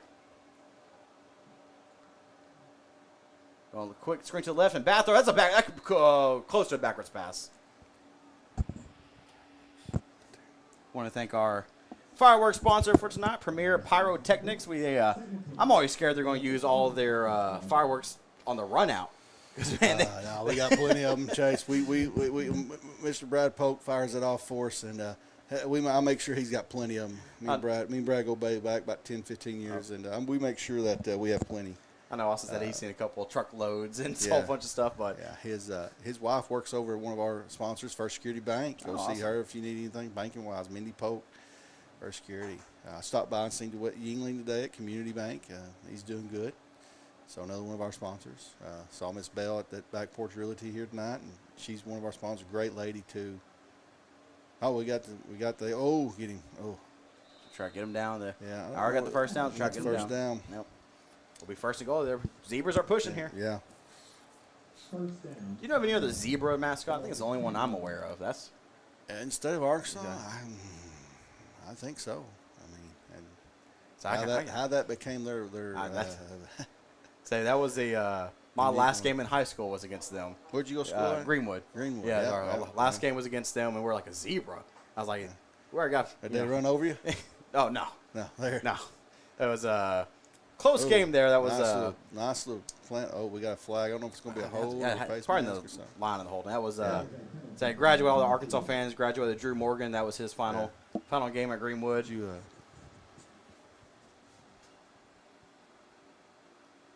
Oh, Blackrock. I should have known that. We played them when I was in school. We beat them, though, so I didn't pay too much attention. Don't even worry about it. That's baseball rivalry for us. They's in our regional. And, they had a stadium there at Blackrock. The ball just carried there. I mean, 3 games in my life, I hit 4 home runs there. It was amazing. I loved it. That's good. But had some great times there. But, so what position did you play? Mainly a lot of linebacker. Linebacker? Yeah, a lot of linebacker. It was, I said, graduated Drew Morgan. Was we always we always joked about it. It's like, he's not that good. Like, he's not that good. And then he went to Arkansas. We watched some of his highlights. We're like, okay, maybe he actually was that good. We just saw it every day. But you saw it every day. Saw it every day. Yeah, but that was the standard. That became what you was used to. Yep. And, yeah, it was always fun watching him. Oh, they got blockers. Oh, here we go. Look at this. We got 5 guys coming around there. Oh, he fell me out of bounds. Yeah, another fumble. Hard tackle. Hey, keep seeing those fumbles, though. If we get one over the middle, kind of punched out. Another down player. That's the star player, Quentin Roy. He makes his way off. Be attended to. He's up. He just got a little stinger, it looked like. It's a physical game here. It's kind of a cooler night. As we get our way. Going to get down in the 50s later tonight. Chase, I do so much walking. Doesn't feel that much cooler. To me. No, it doesn't. I can tell it's not 90 like it was in September and August. I was up here the first couple of class periods of the day setting up, and even then it was 50-something degrees. I'm sweating like nothing else. Yeah. I guess I missed you. I was out here setting up the sponsor signs and all that stuff, So, but ready for this 2nd and goal here. Yeah, 2nd goal. It looks about like this 8-yard line there. Right around the 8. So, see if it goes in motion. Oh, there's a hold and a half, and he ain't getting over to look at it. Trips him up a little bit short of the end zone. Will bring up a 3rd and goal from about the 2 to 3 yard line. I can tell you the NFL has 2 guys in the backfield now because when they run away from that wide hat. They just held our defense end over there 22, I think. DeAndre, and I mean they just had the fire out of him. I mean, he set that edge. He was going to set that edge too, and then it's hard to set that edge when the guy's grabbing your chest right there. No, it's hard for the wide hat because he's on the the right side of the line. It didn't happen on the left. They ran left, and he wasn't around. He got blocked from it. But I mean, we're up here. Of course, we're always better. We have the best view. We always have the right opinion. As a play action pass bootleg, little flat route, just too high. Big down right here when you keep him out of the end zone. Yep. We'll see. I'm assuming they're going for it here now. It's a 16-point game. Yeah, you have to. You got to. How well Beebe does that, just slowing the game down. Well, if they want to, they can just take off. We saw it last week. We had a 5-minute drive there. Had like 12 play, 5-minute drive. Didn't get in the end zone. I talked to Coach Corley a couple times this week when he's over in the main, and he talked about that. Getting first downs, playing defense with offense, and we done a pretty good job with that in the first half, and just gave up two big plays in the first half. So I had a big play here too, a couple of big plays on this drive, but big play right here. We got to keep him out of the end zone and bring in kind of a heavy defensive line as Eli Osmond comes in. They come this weird kind of trip tight end set here. Looks like Pine Bluff's going to call timeout. We'll take that. As they take one, we'll take one with them. You're watching Beebe Badger football. My story isn't that different from a lot of people that grew up in a small town. My dream was always to play baseball, but as a kid, it's hard to prove yourself when you're so far away from the big leagues. When no one else thought I was good enough, our community did. From family to friends, coaches, and local businesses, my community built me into the player that I am today, and I'm just getting started. When you have the support of a community, anything is possible. First Community Bank, where community comes first.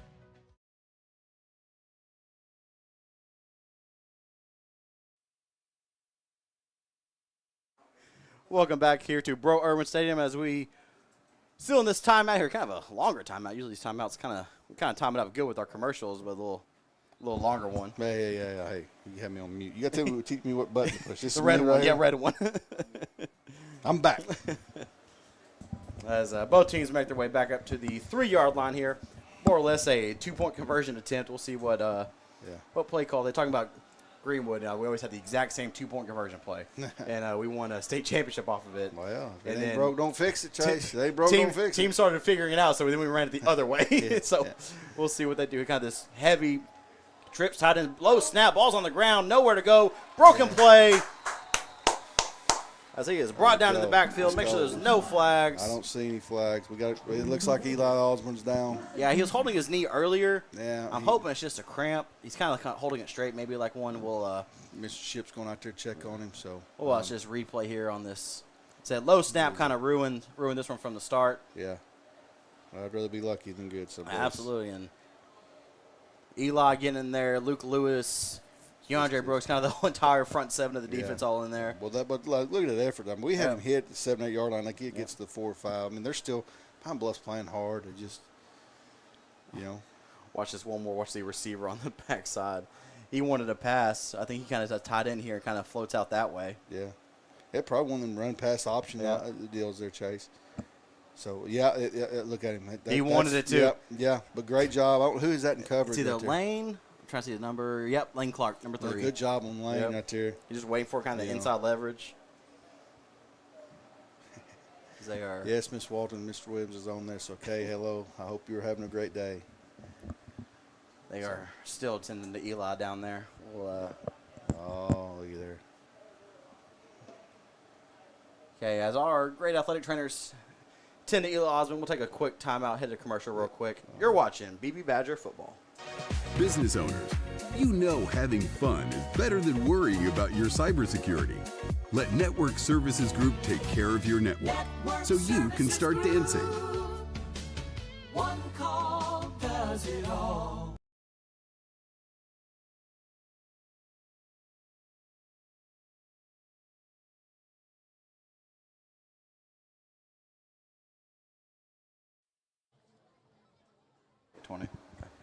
Welcome back here to Broadway Stadium as Eli is being helped off the field by Mr. Bird, Mr. Ship.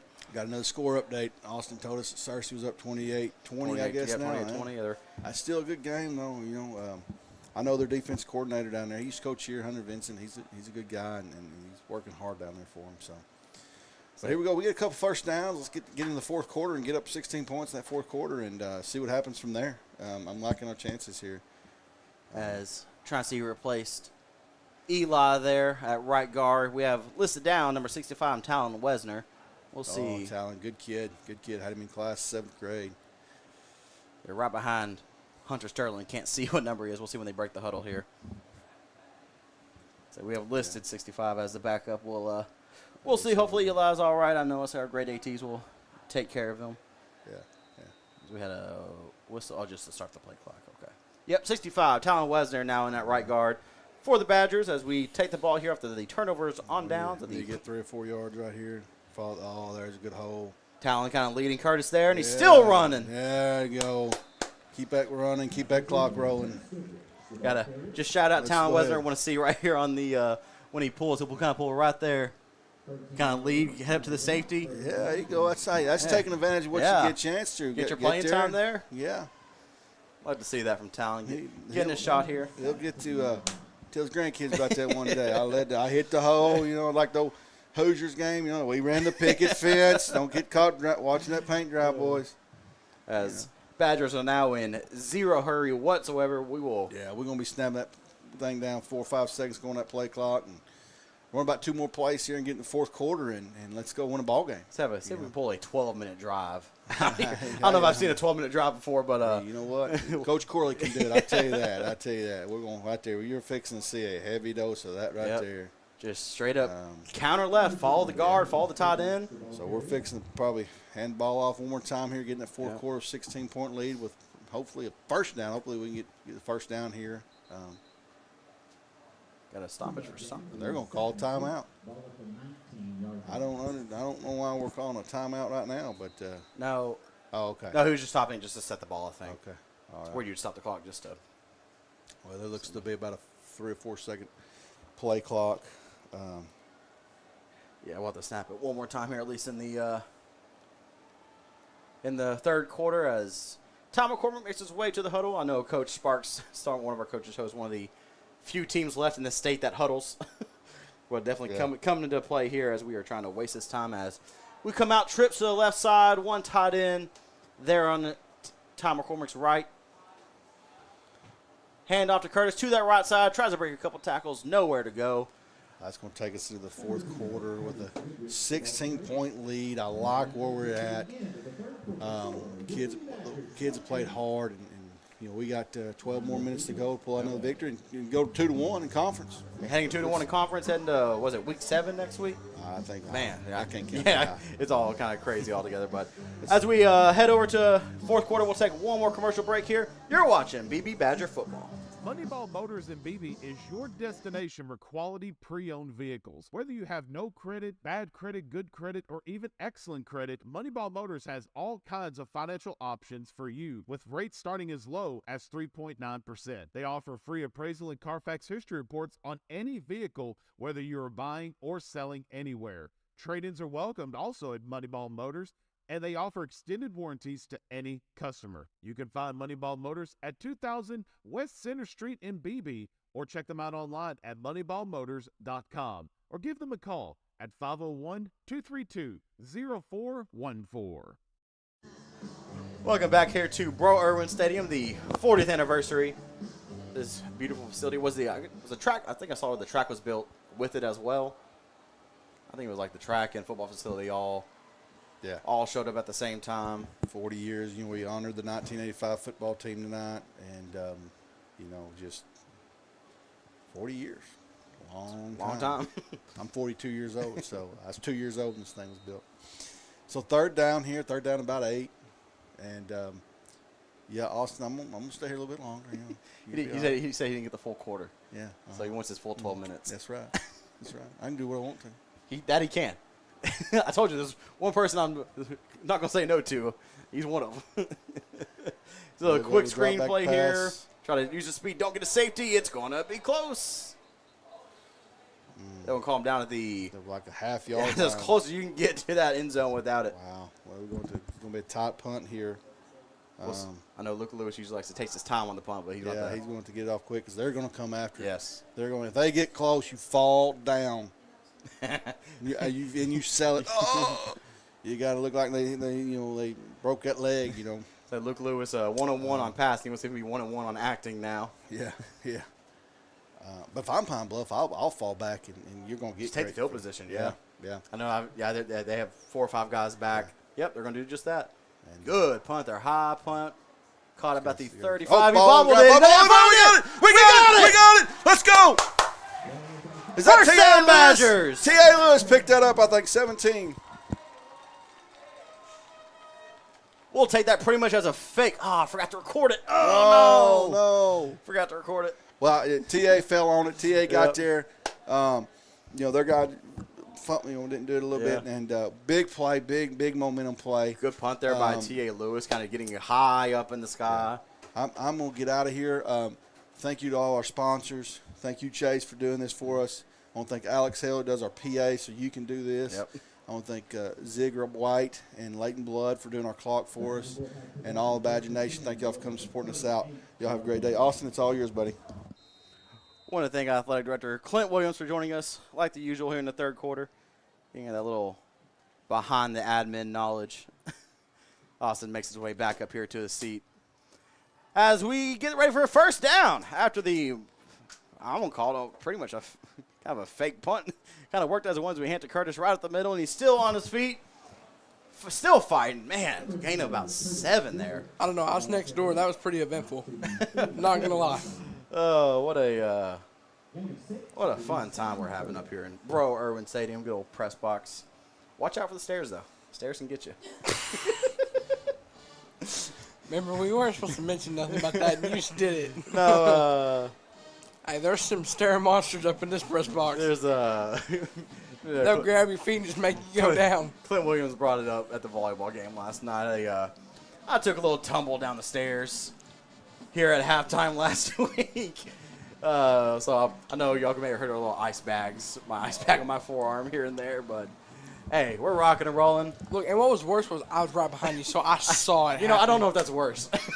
I don't know if the fractured arm is worse than. I would have rather not seen it versus. Well, no, we're rocking and rolling up here. Got the sling on. We're good to go. We're rocking here in Bro Irwin Beckbar's Stadium. living his best life up here. Gotta love it. Hey, come away with the win last week, looking pretty good at it this week. We keep winning. I don't know. No, never mind. I was gonna say I'll fracture my arm every week. No, I'm not doing that. Do you have your questions ready? I'll find some. I got 2. There we go.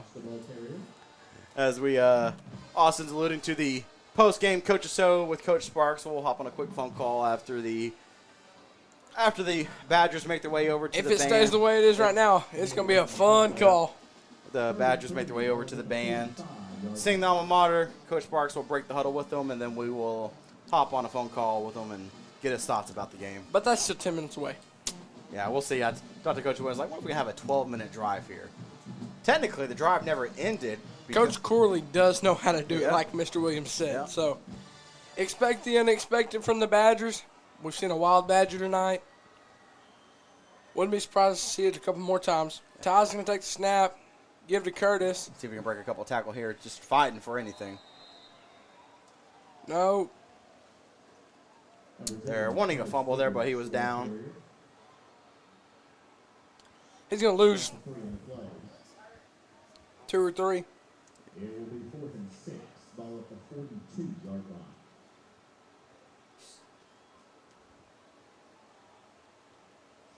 Shout out to everybody watching here on Badger Sports Network. Trying to think what our next broadcast is. I know we have volleyball senior day on next Thursday. I don't know how our junior high. I don't know. I know we got this coming Friday. Yeah, this Friday Joe will be T. Joe T. Robinson making their way. The Senators. As they are assuming still beating Whitehall. It was 42-0 at halftime. Got another fake punt. He's going to run, and now he punts it. Oh, wow, what a great little rugby-style punt. I'm going to record that one. I won't forget to record that one that time. Great job. That was, he just kind of ran like he was going to. That's Bulldog for you. Yeah. Watch this. He's going to run. It's like, oh, we're going to run. Oh, you're about to tackle me? I'll punt it. So, a little score update on Searcy versus Jacksonville. Searcy's actually up now 35-20, so they're kind of pulling away. Left on that one? I know they're still in the third quarter, just don't know how much time. But they are pulling away. Are you looking for a new vehicle? What was that other score we were talking about? It was Robinson Whitehall. Robinson was up by like 50 at halftime. I'm assuming that one's over. Maumelle, trying to do all the 5A Central. Maumel's playing, I think it's Wasson Chapel. They were winning that one. As after the punt, 1st and 10 for the Zebras. With 8:49 left to go in this one. See if Badgers can get this ball back here. They're going to bubble screen out to the right. What a great tackle there by Lane Clark. Don't get the taunting call. That's what we don't need. We'll see here. We saw this exact kind of defense from DeMarco last week. Little bubble screen, just get around the defenders and just take out the legs. Will be a loss of 5 on the play. We'll call it 2nd and 15 after that one. So you talked about it. That Robinson-Whitehall score. Robinson 65, Whitehall 0. They didn't even play the fourth quarter. Whitehall said, let's go load the buses. You're joking, really? Nope. They never going to start the fourth quarter. They all started going to locker rooms. And it's intercepted! Bulldog! I don't even know what happened there. It got batted up in the air, and Luke Lewis come down with it. That thing went like 20 feet in the air. We'll see it here on replay.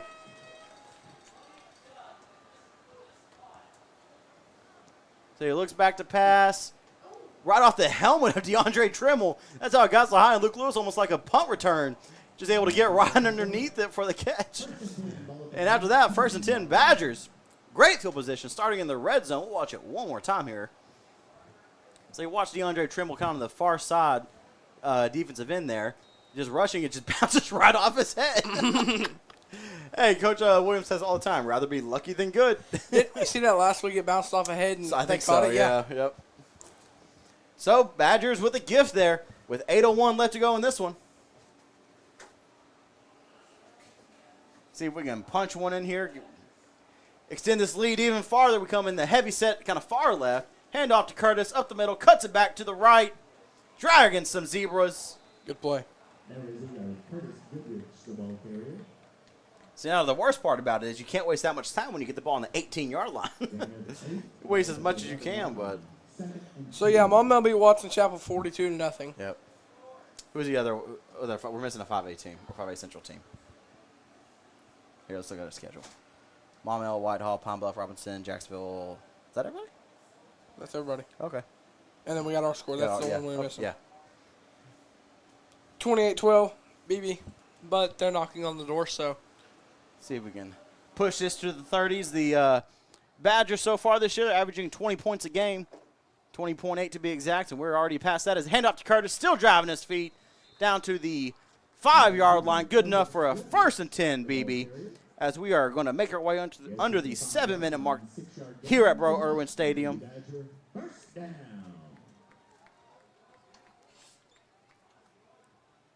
So I can't wait to update some of these season stats next week. Average 300 yards of offense a game, 200 rushing yards a game on average. Man.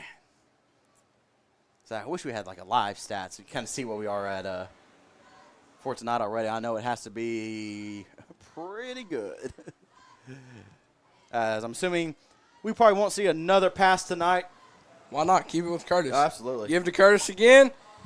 This time he's going to walk into the end zone for a Beebe Badger touchdown. And that'll update the score. Beebe 34, Pine Bluff 12. As a fireworks going off here. Like I said, another just inside zone, little kick out block there by tight end. No arm tackle is going to work. Lowers your shoulder. No question about that one. No jump pass needed. No 2000s Florida Gators Tim Tebow play call. Just hand it off to Curtis right up the middle. Automatic. Here we go. Automatic. Andy Automatic Rodriguez on another successful PAT. That brings your score. Beebe 35, Pine Bluff 12. Gotta love it. Party's getting started here at campus of Beebe High School. Whoop, whoop. We'll take a quick commercial break. You're watching Beebe Badger football. You've got to have someone that understands what you are doing as a mission. Community bankers are important that way because they understand the community relationships that we have to form to be successful. I feel like First Community Bank and Myers-Davis, our cultures are so similar. It is all about relationship. It's a real $1 community to have a bank like First Community to be supportive of so many things. They're willing to take a chance on entrepreneurs, which is helpful to make the community grow.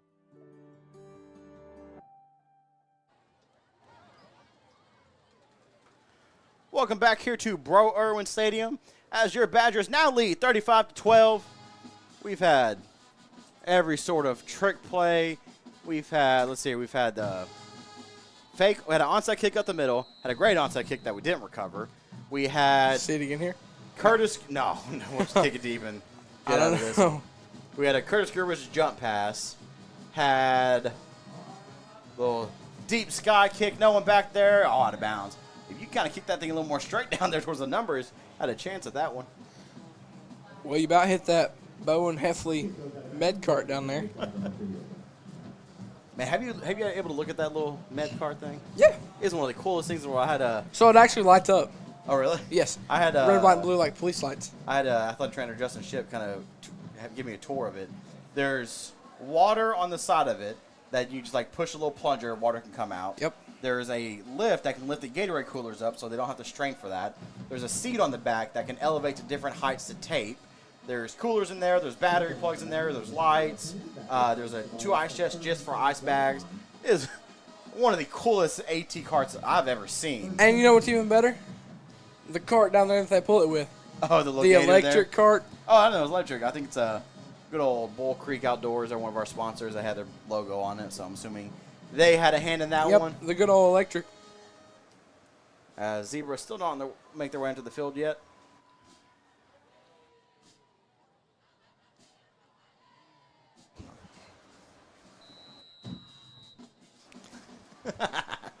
As we get ready here, got 6:30 left to go in this one.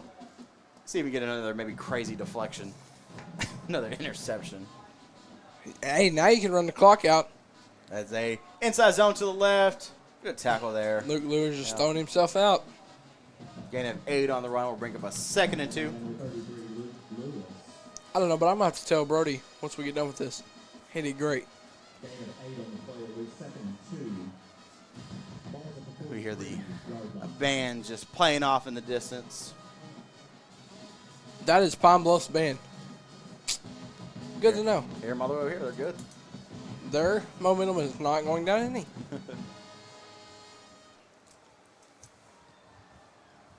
Almost could have been a false start there by that left tackle, but. Yep. No flag there. Could have had a ball's out. Ball's out. Wait for he's going to jump on it. Oh, good job by the quarterback there. He may have paid for it with Ooh, that's the one that just got injured earlier. Yeah. He's slow to get up. I'm curious, was it a bad snap or? Yeah, it hit the butt.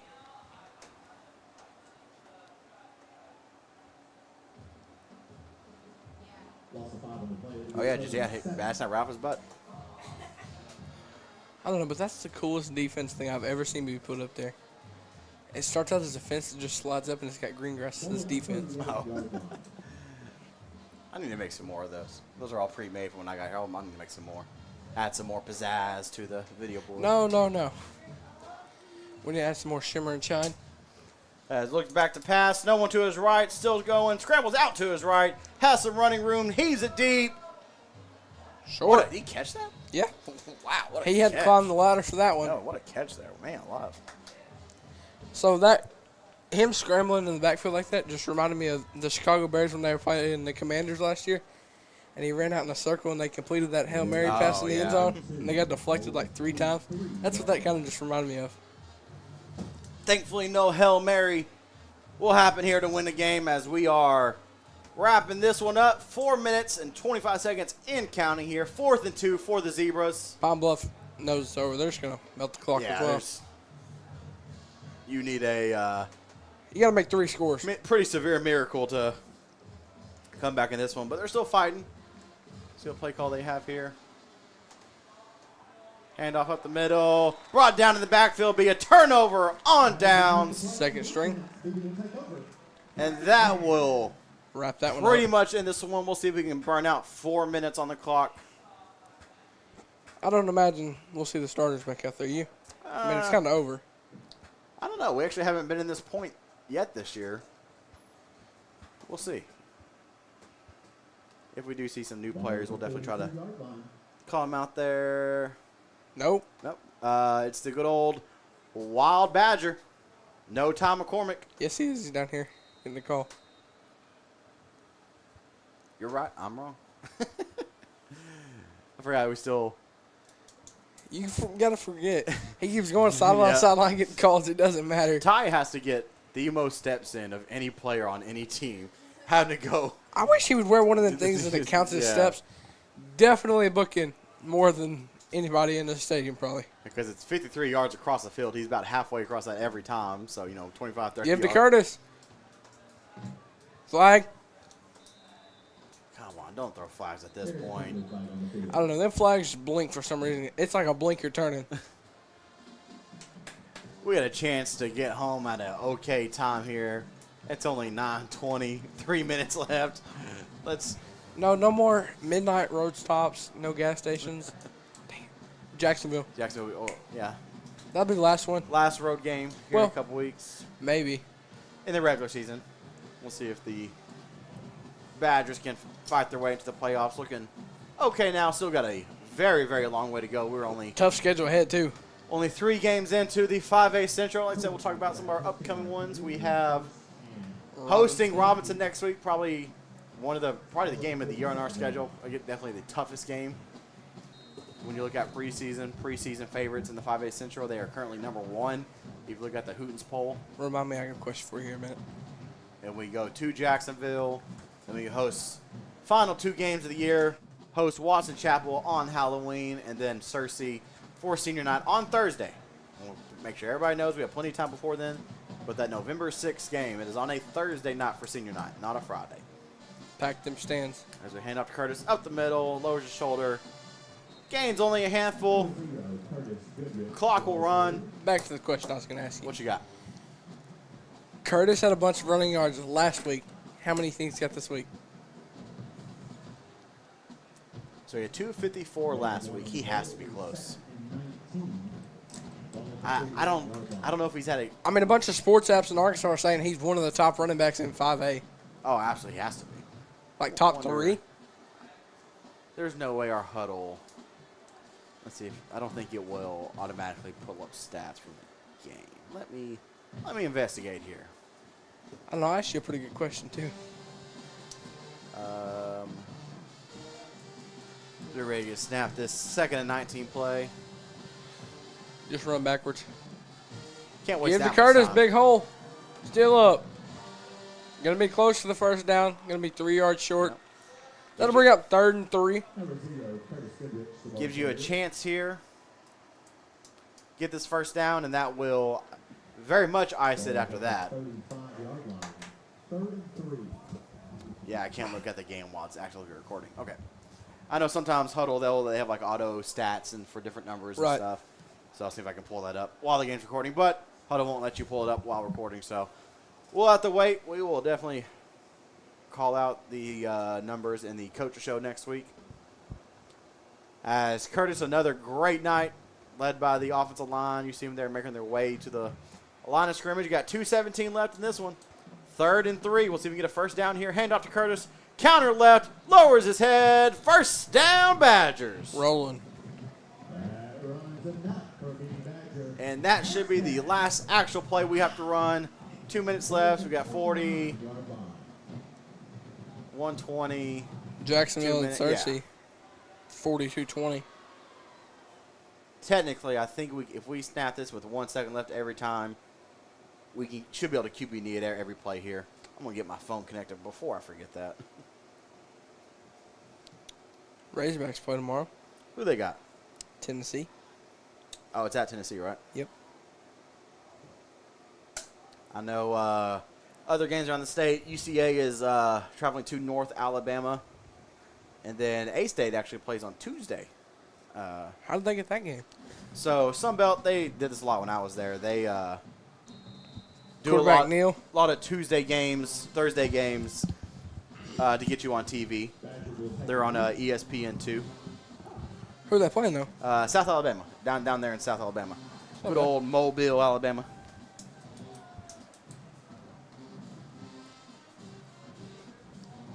Uh-oh.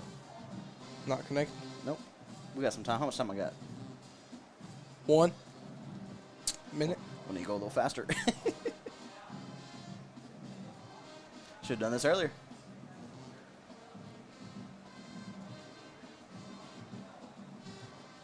As we were just waiting here for the quarterback kneel a couple times. We'll see if Blood down there lets the clock run. They will. They won't start the play clock. That will be the end of that one. Your Badgers are going to be victorious as soon as that clock runs out. 35-12. As they are celebrating here, your Badgers moved to 2-1 in the 5A Central. 4-2. No. Yeah, 4-2 on the regular season. So now you're sitting at... We're waiting for the handshake line here.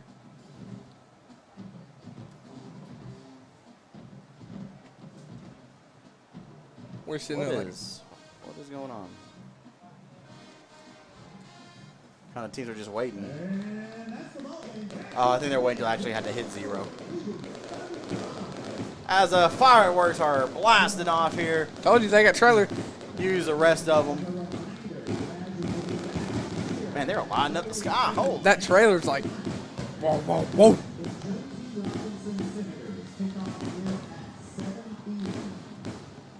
Figure the students, once the football team gets across there, they're going to head to that bandstand. You know it. Yeah. We'll run through the highlights here. As we wrap this one up, we'll wait for Coach Sparks here. Kind of that first one, that fake 4th down attempt.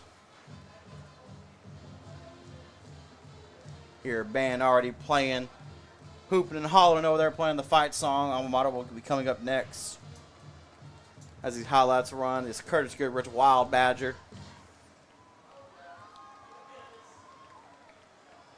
The players run their way over to the Beebe Badger marching bands. The cheerleaders and dance team do the same. And there goes the students. There we go. Let's see that. It's that pink out. What's the next theme? Neon Color Wars. Neon Color War. Everybody wear your neon colors out here. Bro, Irwin Stadium as will be. And then after that, when we're back at home against Watson Chapel, it'll be Halloween costumes. Yep. And then that senior night, it'll be... Senior Citizen. Yes. Yeah, Senior Citizen for senior night. As we are... Victory something vintage drive or something like that. We are waiting for Coach Sparks here. They're dancing over there by the band, playing the alma mater. We got these highlights still rolling here. Oh, DeMarco almost had that one-handed catch earlier there in the second quarter. It's crazy how close this game was. I mean, it was 14-12 at halftime. Oh, Mr. Williams was down there messing with Coach Sparks. Do we have a camera on Coach Sparks? Let's see if we can fade back to here. Our camera. Charlie's looking for him. You want to go assist him for me real quick? I'll let you ask your questions. Oh, hold on. There we go. Charlie found him. Good job, Charlie. Well, I told him Black Hat, and he was one of the only ones down there. Charlie Woodruff, freshman on camera, too, getting our post-game interview. Doing excellent. Yeah, all of our freshmen. All of our Badger Sports Network did a great job. We got freshman Brody on the video board. He got the victory up there now. Freshman Charlie on camera, too. Sophomore up here with you. Senior right beside us. Yep. Zach's he's a junior. Then you got Will's Will. a senior. I haven't seen him yet. He'd make us grab his case and everything. As they are saying the prayer. Saying a prayer here, and once they break this prayer, we'll get the Coach Sparks on the phone.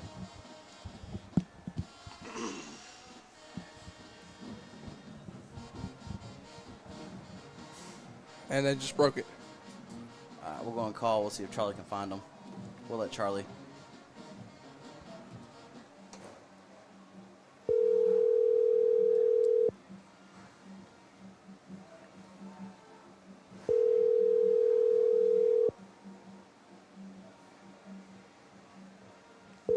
Charlie's looking for him. He is on the door handle.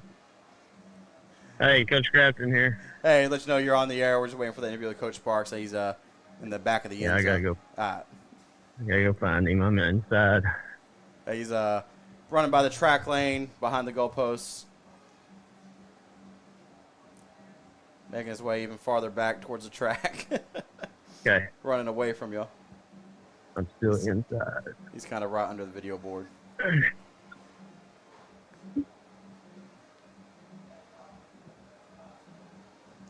He's hugging the necks of some family members. Talking to family. Yeah. Talking to family.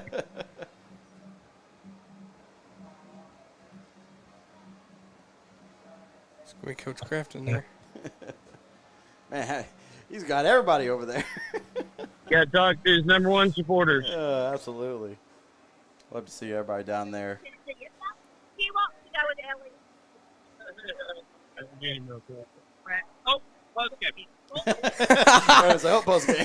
Hey, sorry, I lost Coach Crafton. Yeah, you're good, Coach. Well, congratulations on the big win, Coach. Kind of a interesting game because the first half kind of felt like we were kind of handling it pretty well, and then it kind of just blew it open there in the second half. Just kind of want to talk about the game overall. Kind of what are your thoughts afterwards? Yeah, I mean, it was, early. It couldn't have started any better. Yeah, really. Couldn't have started any better. And then, we had the ball down here and in the red zone and, tip ball. It wasn't a bad decision or anything like that. It's a tip ball that we didn't bring in. And, they took it back to distance. I'm going to shout out, though, Keandre Brooks. If that kid ran 99 yards, and so did Keandre. And that was – and he was moving. So that happened, and, the whole mantra, really, since we played up at Maumelle, is just stay together.